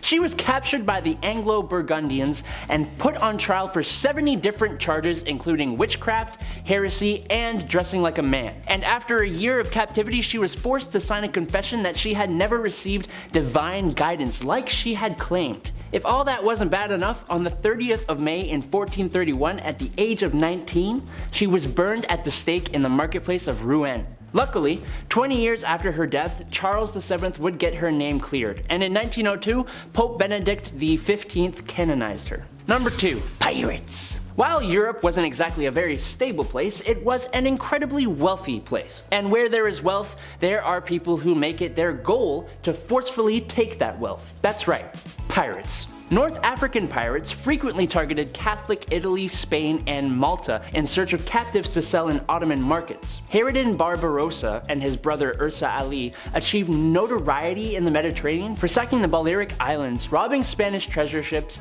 and successfully attacking southern Italy. Christian states such as the Knights of Malta also captured people by raiding Muslim shipping routes and ports. None of this was particularly great for anyone. Captured men were held for ransom or used and sold as labor, but as always seems to be the case, and as I'm sure you can imagine, captured women got the worst of it. Number 1, the bubonic plague. To top our lovely list of happenings, we have a lovely little thing called the bubonic plague. The Black Death ran rampant all over Europe, being carried on fleas that traveled on rodents from roughly 1350 to 1450. This wasn't anything like the pandemic we're dealing with today. This sickness was almost always fatal, and it took out like half of the population of Europe. Since the disease was worse in big cities, which makes sense, the best solution was to move out into the country. That's great, but the only people that could do that were the ones who were wealthy enough to afford it. As you can imagine, the massive loss of life did not bode too well for the economy either. A huge chunk of consumer population just didn't exist anymore. After the plague had pretty much gone away, there was a steep rise in population, think like baby boomers,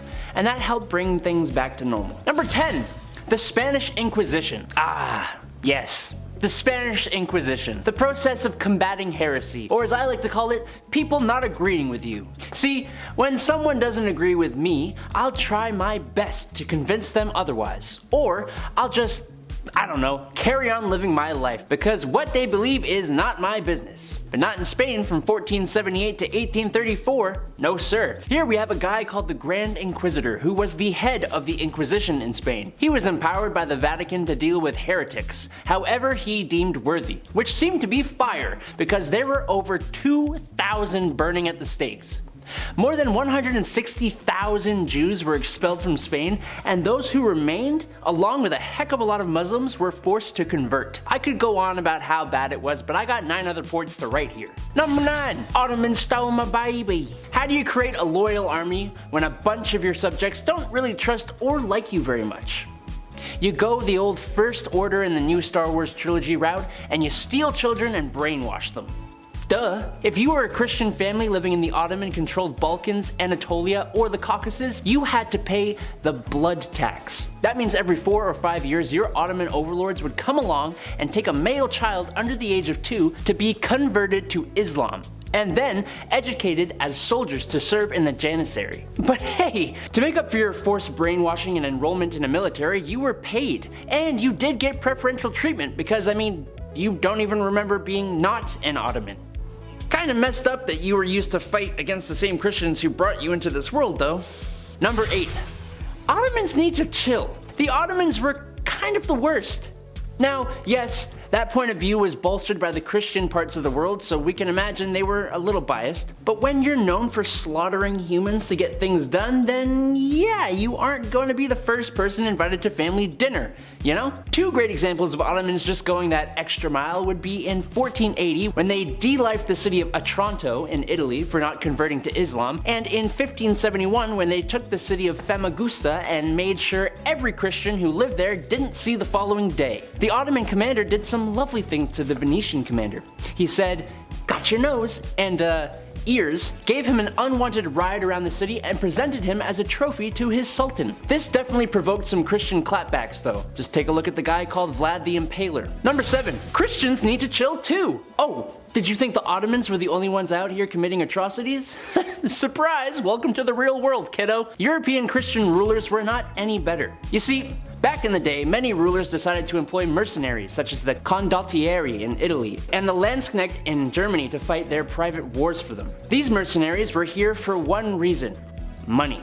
And as such, did not go the normal warfare routes. Instead of attacking fortified positions, the condottieri would go around the countryside burning and looting. They would even bite the hand that feeds, like in 1527 when 14,000 Landsknecht sacked Rome after they were not paid. The Christian mercenaries were interested in one thing: cold hard cash, and no one was safe if they didn't get it. The Landsknecht were even said to not be allowed into hell for what they did in Rome. Number 6, Hercules. Hercules, the strong one, or the one where Danny DeVito coaches him through the process of being a Greek legend. If Danny DeVito is coaching you through anything, that probably means you're gonna come out on top. And yes, before you start typing in the comment section, technically speaking, Hercules is the Roman copy of Heracles. I know. However, it's kind of one of those things that everyone just knows the one, so anytime a Greek dude shows up with muscles, you blush and you think of Hercules. As far as Greek mythology goes, it doesn't get any more classic than a super strong guy with abs and biceps, and maybe a little bit of olive oil on him, I don't know. Number 5, Sisyphus. Oh baby, do I feel this one. Story of my life, honestly, day late and a dollar short. Some of you folks at home may also share the same fate as me and this chiseled Greek man doomed for eternity. This one is also one of my favorites. Basically, Sisyphus was cheating the devil. Cheating death itself, actually. After sliming his way out of the underworld one too many times, Big Daddy Zeus had to intervene. Also, when I say I relate to him, it's not because I'm a trickster who cheats my demise or cheats the devil or Hades. I'll explain. So, after Sisyphus had done what he'd done, Zeus sentenced him to roll a giant boulder up a hill for eternity. When he gets to the top, she rolls back down to the bottom and he has to start all over again every day for the rest of time. Not just life, for time. Sometimes in life it feels like you're on a grind and you work and work and work, and sometimes you go right back to square one no matter how hard you work. That sucks and that can be exhausting, but never give up, because Chetty ain't, and neither should you. Number 4, King Midas. The lesson in this one, folks, is to be careful what you wish for. King Midas was being granted a wish. He wished for anything I touch be turned to gold. Now, I'm not an economist because I already have too many jobs on the internet, but you can imagine how at today's rate of gold, how wealthy you would be. Sheesh! Yeah, gold was valuable back then, but now, wowie. So his wish was granted, and everything he touched turned to gold, which for a good couple hours must have been the most fun anyone has ever had ever. Dude was seeing drachma signs. However, this wealthy gift he had been given quickly turned into a curse or a burden. Everything he touched turned to gold. That included his food. Because of this, he starved. To fix this burden, he bathed in a river, and it said that's why gold can be found in that river. I wouldn't mind having that power myself, but if I made food gold, or even worse, what if I made my beer gold? The Number 3, Narcissus. This one's in the name. Basically, there was a guy named Narcissus, and he was gorgeous. Like George Clooney, Brad Pitt, Ryan Reynolds gorgeous. All put together. Oh. And he knew it, and he loved his image. Now, as a guy who goes on camera every day, naturally, you hate yourself. You hate your self-image. That's how it goes. Ask anyone here, they would tell you the same thing. But also, as someone who's on camera every day and funny from time to time, you kind of like yourself on camera, and you kind of like your self-image. It's a very strange relationship we have. However, no one is as bad as it comes to as Narcissus. One day in the forest, he came across a body of water where he saw his reflection cast, and it was so handsome, so gorgeous, that he couldn't look away. Ever. Hence the name Narcissist, or Narcissist. Or what most girls in high school find out what their boyfriends have. Narcissism. Ladies, let me know. Have you ever dated someone who has narcissism or looked in the mirror too long? Let me know, I'm curious. Number 2, Medusa. I feel like a lot of people know this one. Medusa, the half beautiful lady, half head of snakes in her head, and half monster thing with powers. Yes, I realize that was 3 halves and that doesn't add up, but you're talking to a guy who was voted class clown in the high school yearbook and not voted most likely to succeed in math. Because I just wouldn't. But she was the Gorgon monster who would turn men into stone. I do know that. If they looked into her eyes. That wasn't until your boy Perseus showed up like Link with the mirror shield and gave her a taste of her own medicine. What's the lesson on this one? I'm not sure. Maybe it's don't be so sure of your abilities. Maybe it's seeing things through. Or maybe it's having an extensive knowledge of tactics from a late 90s Nintendo character. That you never know when you're going to need that. You never know. I know that stuff. That can come in handy. Number 1, Pandora's Box. I know you guys know this one, but this one is so simple. At first glance, it's not about turning things into gold or weird snakehead ladies or giants rising from beneath the earth to fight each other. It's a box. Something ain't good in that box, but it's just a box. So don't open it. I'm gonna say it again because there's gonna be people in the comment section that are gonna say, but Chetty, because you said don't open it, that means I really wanna open it. Imagine I'm Robert De Niro telling you not to open it.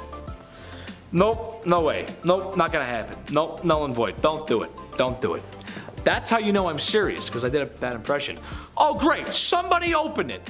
Yes, that's right, Pandora's box was opened and it said that all the evils of the world were released from the box. Good tale, good moral, but who the heck thought putting all those evil things in the world in the box was a great idea? Whatever happened to just having memento boxes? You know, you open up a thing like this is the time I farted on camera, this is the time I went to the cottage, you know what I mean? Whatever happened to that? Eating with the rich starts off the countdown at number 10.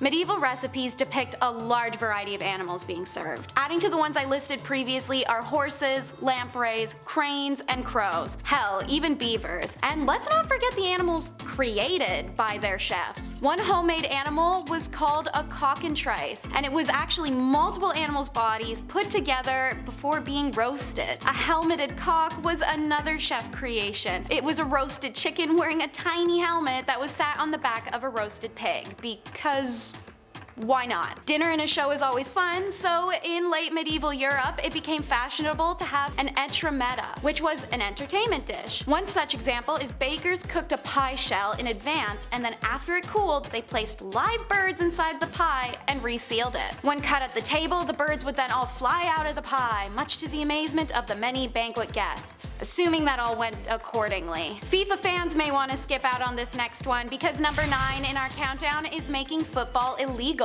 That's right, while I may be referring to it as primarily soccer in this video, what was still called football at the time was made illegal in the medieval ages. Now there are quite a few reasons for this. Most popularly known is that the sport was extremely different then. It was violent and aggressive, resembling more of a mass brawl with minimal rules. However, it was also because only 2 years after soccer was banned in 1363, King Edward III would implement a mandatory archery education law. This would ensure his villagers could be used as soldiers should need be. King Edward believed that soccer, but also sports in general such as handball, football, hockey, and cockfighting were distractions, and at that time they could be doing better things. I'm sure there are many of you that would disagree. Next on the countdown is number 8, the future predicting friar. There's a lot to unpack here, so I'll just jump right in. English Franciscan monk Roger Bacon is known through history for his shockingly accurate predictions of the future transportation and life life that we have now. Bacon lived from 1214 until 1292 and was the successful creator of the magnifying glass. But he also famously predicted future machinery in his book Espetola de Secretis Operibus, if I got that right. Cars can be made so that without animals, people will move unbelievably rapid. And flying machines can be constructed so that a man sits in the midst of a machine, revolving some engines by which artificial wings are made to beat in the air like a flying bird. It's a little nonsensical, but you can see what he's implying. His other predictions included steamships, submarines, diving suits, and telescopes. That's pretty spot on for a guy who lived thousands of years ago. This is the same man who was also said to have sculpted a prophetic head of brass. Apparently, having been warned by a spirit that he must listen to whenever the head first spoke, Bacon set his assistant Miles to watch over the sculpture, which he did even past Bacon's demise. It's said that after the friar's death, however, that was the first time it spoke. First saying, "Time is," then time passed. Ignored both times by a confused Mile, the head spoke only once more to say time is past before it exploded into flames. And so the chance to consult the mysterious head was lost when it combust. What do you think of the legendary Bacon and his stories of mysticism? Time is past, as the sculpted head said, so let's be happy we left this weird tradition in the past. In at number 7 in the countdown, it's the medieval animal trials. Under the ruler's power, there was no exception to medieval law, and so it should come as no surprise that even animals could face the brunt of their alleged crimes. This was no casual affair. The rich and the poor gathered for these trials as spectators. Some of the accused animals were even dressed in wigs and gloves, fancy garments to be seen in front of the royal court as their fate was debated by the lawmakers. That should come as no surprise either, seeing as the medieval era wasn't exactly overflowing with entertainment outlets. There are records of at least 85 animal trials that had taken place during medieval/Middle Ages. And while the most serious offenders were pigs by a landslide, there are records of some roosters and even one donkey facing the judge. What were these animals being charged for, you may be asking? Many times it was the act of attacking or eating humans, as food and grain for animals was so sparse they'd often go hungry. There were also some accused of being heathens or thieves or behaving in lustuous ways. So make sure you have a walking buddy and always look over your shoulder, because I guess you never know when an ill-intentioned cow may be creeping up on you. Number 6, the Roswell Incident. The Roswell Incident used to be the biggest event to ever happen in New Mexico history. Now it's being shadowed by a bald chemistry teacher, his science enthusiastic student, and a slimy lawyer. Who would have known? Well, for the second most eventful event to ever come out of New Mexico was the Roswell Incident. A mysterious flying object, other known as a UFO, crashed into the desert. Naturally, in the 1940s era US military, they kept secrets, the same way your mom holds on to family tea. Seriously, ask her about that one family member. She's gonna tell you something you don't want to know. This secrecy quickly spread rumors of it being an alien from outer space. Well, it wasn't until the 90s that this incident was officially declassified and declared to be nothing more than a weather balloon. Or at least that's what we were told. This didn't stop the town of Roswell, New Mexico, however, from adopting this alien rumor into the town's very fabric. To this day, the little green man can be found in Roswell as sort of a tourist attraction. Every town needs something. Take me to your weeder. Take me to your weeder. Number 5. Private Warbear. It wasn't just members of the human species who took part in WW2. No sir, mules, dogs, pigeons, horses, bears. Bears? Soldiers in Poland had come across a bear cub on the side of the road whose mother had been unfortunately removed from this world by hunters. One of these soldiers decided he was going to raise the cub as his own and named him Wojtek. Wojtek was trained by this soldier and a civilian, and eventually he was even enlisted in the Polish army so that he could legally come aboard a British transport ship. Fortunately, he didn't actually do any fighting, but he was given his own paybook, serial number, and the rank of private. He would bunk up with other soldiers, loved beer and cigarettes, and helped transport supplies including heavy boxes of ammunition. Nice. Number 4, Rough Riders. Okay, think about the toughest guy you know. Maybe it's your dad, maybe it's your uncle, maybe it's you. Maybe it's me. No matter who it is, I bet they aren't as tough as Teddy Roosevelt, the 26th President of the United States. He was well known for being a man who enjoyed nature, the explorer's man, if you will. Safari hunter, Nobel Peace Prize winner, soldier, and a big booster for the National Park System. The man did it all, but did you know that during a speech in 1912, President Roosevelt was shot? Gasp. Now before I tell you what happened next, I want you to take a guess what happened next. Did he A. drop to the ground and perish, or B.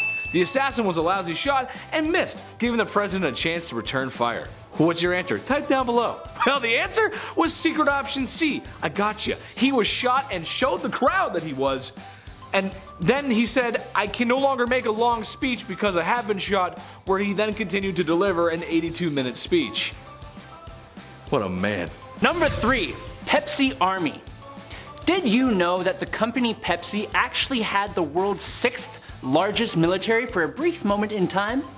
Okay, so basically what happened is that Pepsi realized that they were inferior to Coca-Cola, and so they installed AI into their Pepsi cans worldwide, creating an autonomous army of soda cans. No, that's not what happened, you goof. Actually, in 1959, at an American exhibition, PepsiCo tried to prove the great concept of capitalism. Pepsi actually did a pretty good job. But the cash of the Soviet Union wasn't really accepted all over. So, instead, the Soviets traded submarines, military ships, and a lot of vodka for tons and tons and tons of Pepsi. Enough that Pepsi ranked 6th among the world's military powers until it sold all of that. Number 2. Emu War. Australia. Land of sun, beaches, and spiders that got too buff. Too much for me. But today we're talking about my friends from down under. Shout out to the Aussies. Chetty loves you. But we gotta talk about the Emu War, guys. What the heck was going on there? In a nutshell, emus were causing havoc in Australia's agriculture sector and destroying farms at an alarming rate. So the government said, right in, Chinese and get rid of the buggers. A couple of soldiers were given large automatic weapons to deal with the pests. Well, it didn't turn out very well, as the emus just didn't seem to want to eat the bullets. Can you blame them? I can't. One Australian politician jested that the emus should be given medals for their bravery. In the end, the emus won. Number 1. Free falling. 50 years ago, on January 26, 1972, Vesna Valovi, a flight attendant from Serbia who worked for the Yugoslavian airline JAT, got on board JAT Flight 367 to Copenhagen. Also on board that flight, unfortunately, was a device inside a briefcase that went boom over Czechoslovakia. While everyone else on board did not survive, Miss Volovic was stuck inside the shattered fuselage by a food cart as the plane and Vesna fell 33,000 feet. Thankfully, there were trees to break the fall and snow to cushion the landing near a small Czech village. But Vesna still suffered a skull fracture, broken legs, 3 broken vertebrae, she was temporarily paralyzed from the waist down, and put in a coma, leaving her with no memory of the flight or her descent. While there was some skepticism about the way the flight went down, she still received a Guinness World Record for the longest survived fall without a parachute. So that makes up for everything, right? Yeah. Number 10. Titanic. I cannot conceive of any vital disaster happening to this vessel. Modern shipbuilding has gone beyond that. That was a quote from E.J. Smith. Who was that, you may ask? None other than the excellent Navy expert who was the captain of the Titanic. Oof. It would be very funny if not so ironic, or maybe that's where the humor is. Regardless, the Titanic was a headline in the news even before it got wet in the ocean. The largest luxurious vessel ever constructed until now, and it was unsinkable. I don't know about that. What modern times we live in where ships no longer sink? What modern times we live in where ships no longer sink? Well, if you've ever seen Leo smooch Kate Winslet in the back of your grandpa's car, then you know how well that went. The Titanic rests 13,000 feet below the ocean, not too far from the rock bite. That's Newfoundland. Number 9. Chernobyl. If you've seen the HBO miniseries Chernobyl, then you have a very good understanding of just how terrifying this is. Chernobyl is the site of the Soviet nuclear power plant that in April of 1986 had a serious accident due to a flawed reactor design and staff that didn't really get the best training. The accident itself was explained really well in the show and at the trial that took place, but it resulted in a steam explosion and fires that released 5% of the radioactive core into the environment. The explosion ended 2 workers' lives, with acute radiation poisoning affecting a confirmed 123 people and ending 28 of those people's lives as well. Around 5,000 cases of thyroid cancer with 15 fatal incidents were probably caused by the radioactive iodine fallout. Look, it was not good.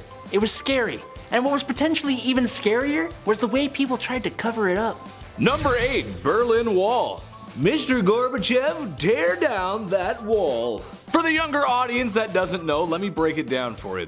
After World War II ended, relations between the West and the Soviet Union broke down, to the point of global destruction. Germany, having lost to all parties during the war, got split up. Capitalist and communist. Trouble is, people living on the capitalist side were just living better, so people began flocking over to the better side. The communist government decided to build a big bad Great Depressing wall, monitored by guards with orders to open fire if someone tried getting across with the proper documentation or reasoning. This went on for a few decades until one day in 1990 when the border crossings red tape was cut and the wall began to come down brick by brick. That must have been something to watch, and I can imagine for those who got to witness it, they were glued to their television sets. Very cool. Cool history. Number 7. One giant leap. As most humans know, we have gone to the moon. Unless you think it was faked, in which case please civilly discuss below. But after traveling 240,000 miles in 76 hours, Apollo 11, that's the 11th Apollo mission, entered into a lunar orbit on July 19th, 1969. On July 20th, 1969, two men, American astronauts Neil Armstrong and Edwin Buzz Aldrin, touched down for the first time in the history of the Earth on the surface of our moon. And then 6 hours later, they left their craft and stepped out onto the surface. They left a plaque and some footprints, erected some flags, ran some tests, bada bing bada boom, and then they hopped back in the craft, had a little sleep, and departed on July 21st at 1:54 p.m. Earth time. And we've been back 5 more times since. Number 6 in the countdown is the St. Scholastica Day Riot. February 10th of 1355, a group of students who attended Oxford University decide to go into town for a pint at the Swindlestock Tavern. Little did they or anyone else know that this would be the start of a notoriously famous riot. It started with belligerent complaints to the tavern owner about the quality of their drinks and service. As the tavern owner was progressively more berated, he and other patrons lost their temper with these students. The escalation led to a verbal sparring between the students and bar patrons. Both sides ended up arming themselves, but luckily, things were quickly interrupted when the mayor stepped in and demanded the arrest of the students who had harassed and assaulted the tavern owner, thus sparking this whole disaster. What should have been a peaceful resolution caused a chain reaction, however. Oxford students rose up in protest of their peers' arrest and swarmed to attack the mayor. News of that quickly spread, and the townsfolk revolted immediately. Many of them were already very tired of these students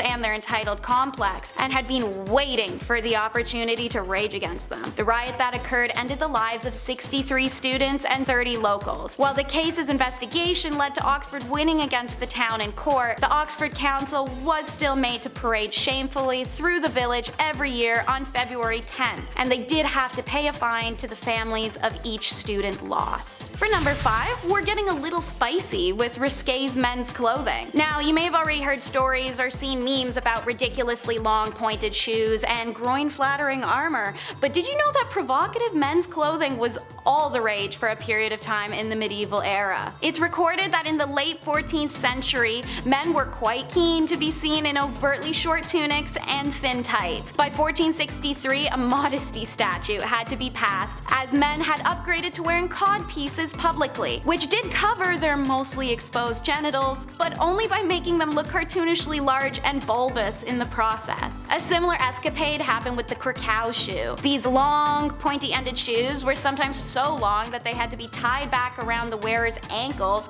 or reinforced inside with a whalebone. The same statute in 1463 also addressed limiting these Krakow shoes for those reasons. Seems like there may be a little bit of a compensation theme here. Both provocative dressing and shoe length were limited to those of extreme wealth after the statute passed, but that didn't stop the development of some more outlandish beauty standards. For example, number 4 in our countdown is plucked bear. Nowadays, whether you're scrolling through an app or walking down the road, you're likely to see advertisements for eyelashes and hair accentuation services. And while that may be pretty trendy and normal to us, now, in the medieval ages, having hair on your face would have actually made you stand out in a crowd. Women would remove their eyebrows, eyelashes, even significantly reduce their hairline so as to achieve a smooth egg-like effect. This was because the forehead was considered the center point of the face for many years, and so it would make sense to remove anything on or around it so as to accentuate it, right? Maybe.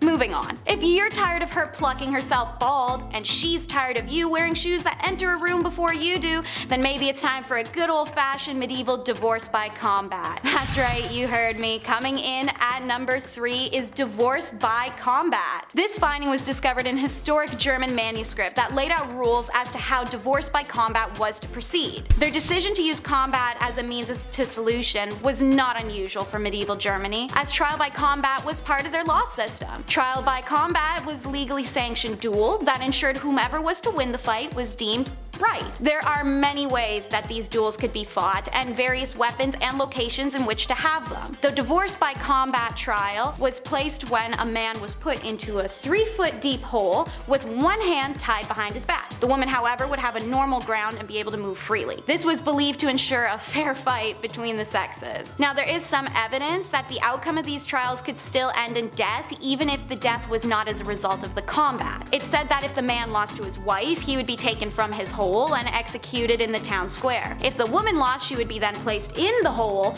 and then buried alive. So yeah, I'd say maybe try talking it out a little bit first before resorting to a public throwdown that can end in death. And while we're on the topic of trials, number 2 on the countdown is trials of the dead. Who would have such a vendetta with the dead that they would have them unburied to stand a trial? Well, new Pope Stephen, that's who. In 897, the months-old body of Pope Phomorphius, the first pope to ever be executed, was extracted from his grave to serve trial for his alleged usurping of papacy. The new pope donned the corpse in elaborate robes and even assigned a deacon for defense. You may be wondering why the new Pope Stephen had done this to his predecessor. Since a holy person's body was considered to become a holy relic in death, it became a holy rite to display their corpse in public tombs or churches so petitioners may still visit their former saint to leave tokens or deliver prayer. What better way to ensure that you have devoted attention of the community than a postpartum smear campaign where your opponent can't defend themselves because, well, they're dead. Stephen found the deceased Pope Phomorphius guilty so that he could toss his body into the Tiber River, as nobody can venerate his relic if his body is lost at sea. That's a pretty intense way to usurp the person who had the job before you. Joke's on Stephen, however, as shortly after this trial, he was executed just like his predecessor, making him once again come in second to Phomorphius. Call it karma. With that dose of crazy, we can move on to medieval madness, which ranks at number 1 in our countdown. What was the medieval madness? Well, if you're a fan of rye bread, you may not want to listen in on this. In an era without refrigeration systems as well as poor hygiene, produce was left to natural elements. As a result, mold and bacteria growth was common and would of course migrate into food. Ergot mold is the most well known for its effect on the brain. It caused wild hallucinations and extreme emotional changes as the chemicals in your brain became imbalanced. The consumption of this mold and bacteria has had a variety of exclusively unpleasant side effects, such as vomiting, diarrhea, convulsions, delayed visions, even mania and psychosis. These symptoms make it obvious as to why this could be labeled as a madness. The extreme cases of ergot consumption would of course lead to things such as loss of limb, gangrene, or death. And this connection between molding rye flour and ergot poisoning wouldn't be made until 1670. So for hundreds of years beforehand, commoners saw ergot poisoning to be things like demonic possession. Many theorize and connect the medieval madness to that of the time periods of the witch trials. The trials began in 1691, a year of intensive wet and cold which produces a higher level of ergot. They ended abruptly in 1693, a year said to be sparse on rye grain. If there's less to consume, there's less ability to be poisoned, making it arguable that there could be a connection between the two, especially as a side effect of ergot poisoning could be mistaken as demonic possession as previously mentioned, and that is also seen as a symptom of witchcraft. Still, this may not be the kind of bread you want to chase. Number 10, Greek pyramid. Okay, so ancient Greeks. You got your beautiful women, olive oil, olives, togas, beautiful white buildings. I mean, come on, what am I missing here? Shout out to the Greek community, by the way. Chetty loves you, especially the Danforth. It's a Toronto thing. Well, what if I told you ancient Greeks built a pyramid? 2 to be exact. What? I know, right? They are nothing close to the size or the ones that are in Egypt, but that's okay. Nothing's gonna be like those because those ones are the best. More interesting than that is that we don't really know that much about them. They are notably in poor condition, and scientists are still speculating on who, what, when, why, and how. All we know is the where. It's in Greece. That's all we got so far. Kind of interesting though. You think pyramids are Egyptian, but no, they're in Greece too. I guess they're everywhere. Who knows? Anyway, number 9, Greek computer. The Antikythera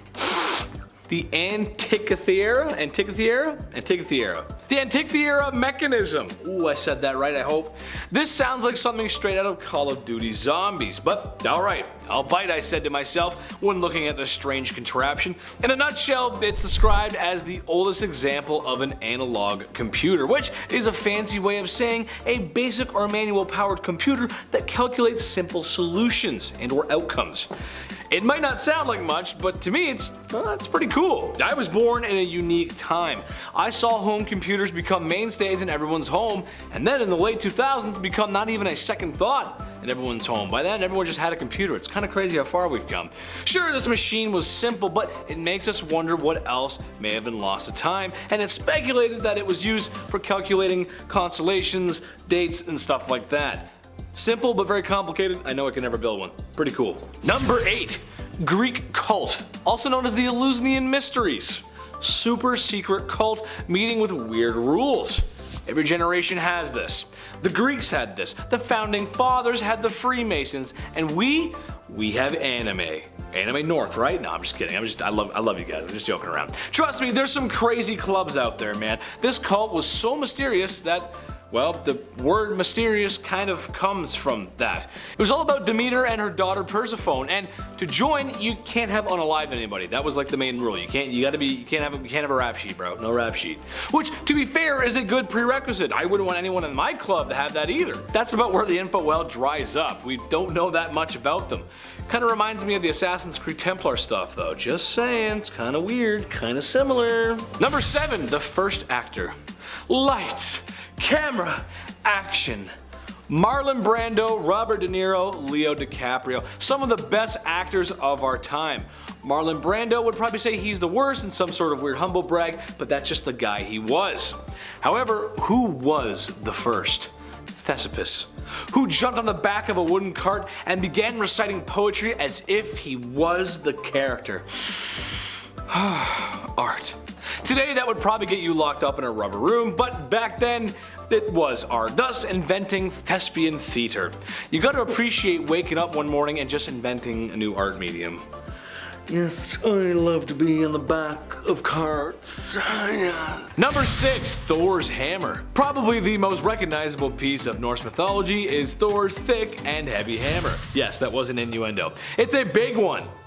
Loki had been getting up to no good, as per usual, no surprise there, and decided to play some more tricks. These tricks got him into some trouble, so he then thought he'd make it up by playing more tricks on the master smiths, the dwarves. Not really a good thought process there.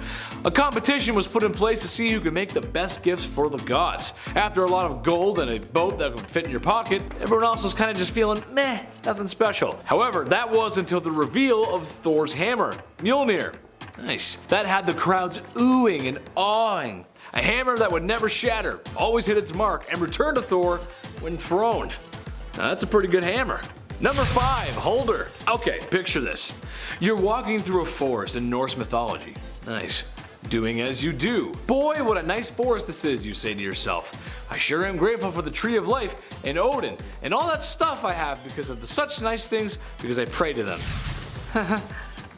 Don't hurt me. When all of a sudden you spot a lady in the woods and hubba, she's gorgeous. She lures you in. She thinks you're handsome and doesn't care about your receding hairline, beer belly, and the big toenail that you should have got checked by a doctor months ago. I'm calling a lot of people out there. She wants you to marry her. Sounds too good to be true, right? Guys, come on, you know what I'm talking about. But you gotta be careful though, guys. You gotta be careful. Because if you saw her cow's tail before you married her, she keeps it. Or so the story goes. So yeah, they were ladies in the forest of cow tails. You had to marry them. Then if you saw their tails before you were married, she'd have it for the rest of life. Makes sense. Sure. Number 4, elves. Elves. Everyone loves elves, especially that movie Elf. Everyone loves that one. It's like it became an instant Christmas classic. Crazy. The population of elves seems to significantly increase when there's a fan expo in town. Go figure.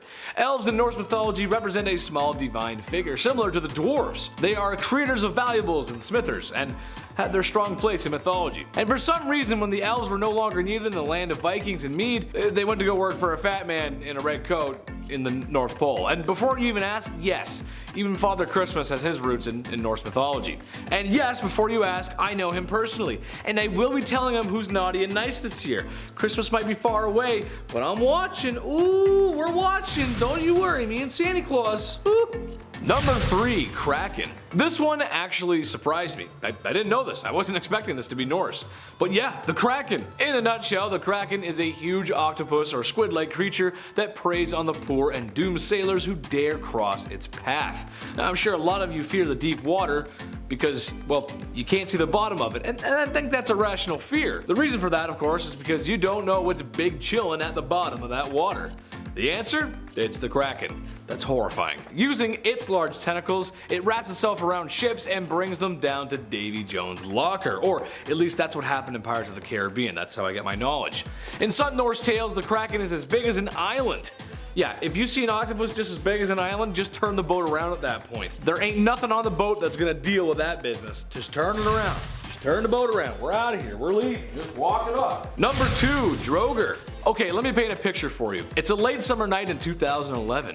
You're a couple inches too deep into your favorite couch. A calming music plays as you traverse the lands of Skyrim. You come across a door and begin to explore. What untold riches you will find in this dungeon, except the first thing to greet you is an undead creature with pale gray flesh and eyes that glow blue like the sea. It charges you with a sword and gives off a grunt that sounds like your dad choking at an all-you-can-eat buffet. You slay the beast and try to read its name. Droger, there's no vowel there, Droger. You've unlocked a new ability. Dyslexia. Okay, so maybe that was my story, but the Drogers are the focus here. Skyrim is heavily influenced by Norse mythology. Droger is one of those things. They were undead creatures that would protect the tombs and graves from looters, as a lot of the warriors at the time were buried with such valuables.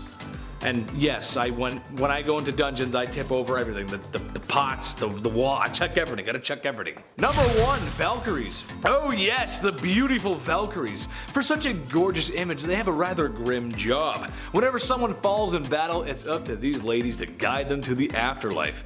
In a way, they're kind of like battle angels. It literally translates to chooser of the slain. I hope you folks have been praying towards Odin, otherwise you won't be able to make it to Valhalla, which is bad, because that's where all the good little Viking men and women go. You want to go there, so they can be with their ancestors and eat and drink meat all day, and you want that. I know you do. Number 10, Ragnarok. I don't want to set the world on fire. I just want to start a flame in your heart. Yes, the end of times. It's all over. So long as I'm here for your entertainment, everything is going to be okay. Ragnarok is the prediction of end times. All ancient civilizations did this. Maybe we just like talking about it. Maybe we just like thinking we're all doomed. Maybe we're just all a little emo. Who knows? I don't know. Ragnarok is slightly different from other world-ending predictions, as instead of one event, it's a series of events that signals the beginning of the end times. As a gamer, it was kind of like watching Call of Duty fall off. Things were great in Black Ops 2. Things were good. Lots of good maps, fun weapons, perks. It was great. But then they added jetpacks, and you knew it was the beginning of the end. A good thing we never get close to that in real life though, right? Everything's fine. It's good right now, it's good. Number 9, Boulder. If you know your myths and your ancient stories, then you know that there's some stories that are very different from culture to culture. However, there's also a lot of similarities. The story of Balder is both. Very similar to Achilles, that is. A dude who's been given the gift of invulnerability. I am invincible. Pretty sick. Achilles had a weakness. It was his heel. And Balder, Well, it was a mistletoe. Every guy has his weakness, but yeah, it was a mistletoe. And Loki made a dart out of it, and then the dart got thrown at him, and then everyone was sad, it was kind of a mess, and yada yada. I'm sure this won't have any effect in our world. Why is the ground shaking? Number 8, Loki. Lord of the Tricks, the god of mischief. Everyone knows who Loki is, most likely due to some very successful superhero movies in the last few years. But the same may know him regardless, known for many tricks and evil deeds. His best trick, or whatever you want to call it, was his shape-shifting. Loki has the ability to transform into any creature and any gender. And for the people who don't have the ability to see through these tricks, it often leads to a lot of misfortune. Like previously mentioned with Baldur. The dude was up to a lot of bad stuff. Bad stuff. Now he's a superhero, or supervillain actually. Number 7, Yggdrasil. Yggdrasil is the immense and central anchor that is the Norse worlds, surrounded by the 9 worlds, that is, where the gods often meet to talk about god stuff, which is really important, deliberating and all that fun stuff. The tree shares a connection with that of trees in Germanic paganism, culturally speaking, at least. I mean, come on, you can't blame them. There is something powerful about a large stoic tree that has connections and ties to all the realms. It's almost like they knew how important trees were all the way back then. Kind of needed them to breathe. And for a guy with asthma, that's that's pretty important. I gotta breathe. Do I go up a flight of stairs and I'm just I don't even smoke either. Number 6, the Colossus of Rhodes. Another one of the 7 wonders of the ancient world is the Colossus of Rhodes, erected by Charles of Lindos in 280 BC. It was constructed to celebrate the successful defense of Rhodes City against an attack by Demetrius Poliorcetes. That's the best you're gonna get, folks. Who had besieged it for a year with a large army and navy. According to modern descriptions, it was 33 meters high, or 108 feet in American. During an Arab conquest in 653, she was completely destroyed and all her scraps were melted down or sold. Since 2008, there has been talk of rebuilding this beauty, and hell, I say why not? It would give me another reason to travel to Greece. I want to do traveling, baby. I want to get on my airplane for the first time. You know, and get on there. Maybe make a vlog of it. That'd be kind of cool, right? Number 5, Statue of Zeus. Another one of the ancient wonders of the world. The statue of Zeus was a giant seated figure depicting the almighty Greek boy at 41 feet tall. Made by the Greek sculptor Phildias around 435 BC, built inside the Temple of Zeus. The statue was made of gold and ivory, totally non-opulent resources, ornamented with ebony, ivory, and more gold. Can never have enough. However, it was lost during the 5th century, and really the only details we know about it are from the ancient Greek descriptions and representations on coins. When I pass, hopefully I'll have left enough comedy for the world to enjoy. Maybe I'll get an opulent statue too. Just no ivory though, that's cruel. So maybe we'll go for like an all maple wood statue or something since I'm Canadian. Yeah, that sounds pretty good. Maybe a nickel for Sudbury or something, I don't know, something like that. Number 4, Constitution of Athens. The Declaration of Independence. Can you get a more important artifact from the past that shows how things worked? The playbook on democracy and freedom. God bless America. That bad boy is locked up tight. It's important. Just make sure Nicolas Cage isn't anywhere near it. Well, the Constitution of Athens was equally as important, but well, it wasn't Nicolas Cage, but we did lose it. Parts of it were recovered from a papyrus in the late 1800s, but more confusing than that is there seems to be 2 of them, for some reason. It doesn't seem to be a copy either. One possibly a student of Socrates, or perhaps one of Xenos. Truth is, we're not sure, and that's why it's on this list. At least we know John Hancock signed the Declaration of Independence. Put a big old signature right there, and now we know, and it's locked up. Nicolas Cage can't get it. Number 3, Pythagoras. A squared plus B squared equals C, or something like that. Or as Google calls it, the square of the longest side of a right triangle is equal to the sum of the squares of the remaining 2 shorter sides. Pretty sure I heard my math teacher talk about that once, but it's not that important, right? I'm not doing much math, and my high school math teachers. I digress. I shouldn't be mean, because she was actually one of the best teachers I ever had. The subject sucked, but she was great. Shout out to Miss Savage, you're the best. It seems the life and work of Pythagoras are somewhat of a mystery, to the point where, well, it's like third-hand information, and that's never good. A lot of him is told through that of Romans, which is then told through Germanic tales of him, so really, we're just not 100% sure. But his math survived, so maybe there is some truth to it. Who knows? He made it to my math class, so. Number 2, Homer. Known as an overweight American family dad who resides in an unknown state at 742 Evergreen Terrace. Just kidding, we're talking about the smart Homer, who arguably wrote two of the best literatures ever, the Iliad and the Odyssey. Some historians believe that Homer may not have actually existed though, and just like his yellow counterpart. There are some that think perhaps Homer was just a writer's name and it was actually a teamwork of actual writers who composed the work. It doesn't change the work, but well, we'll probably just never know. Number 1. Lost Island. Greeks seem to have a knack for losing islands in the ocean.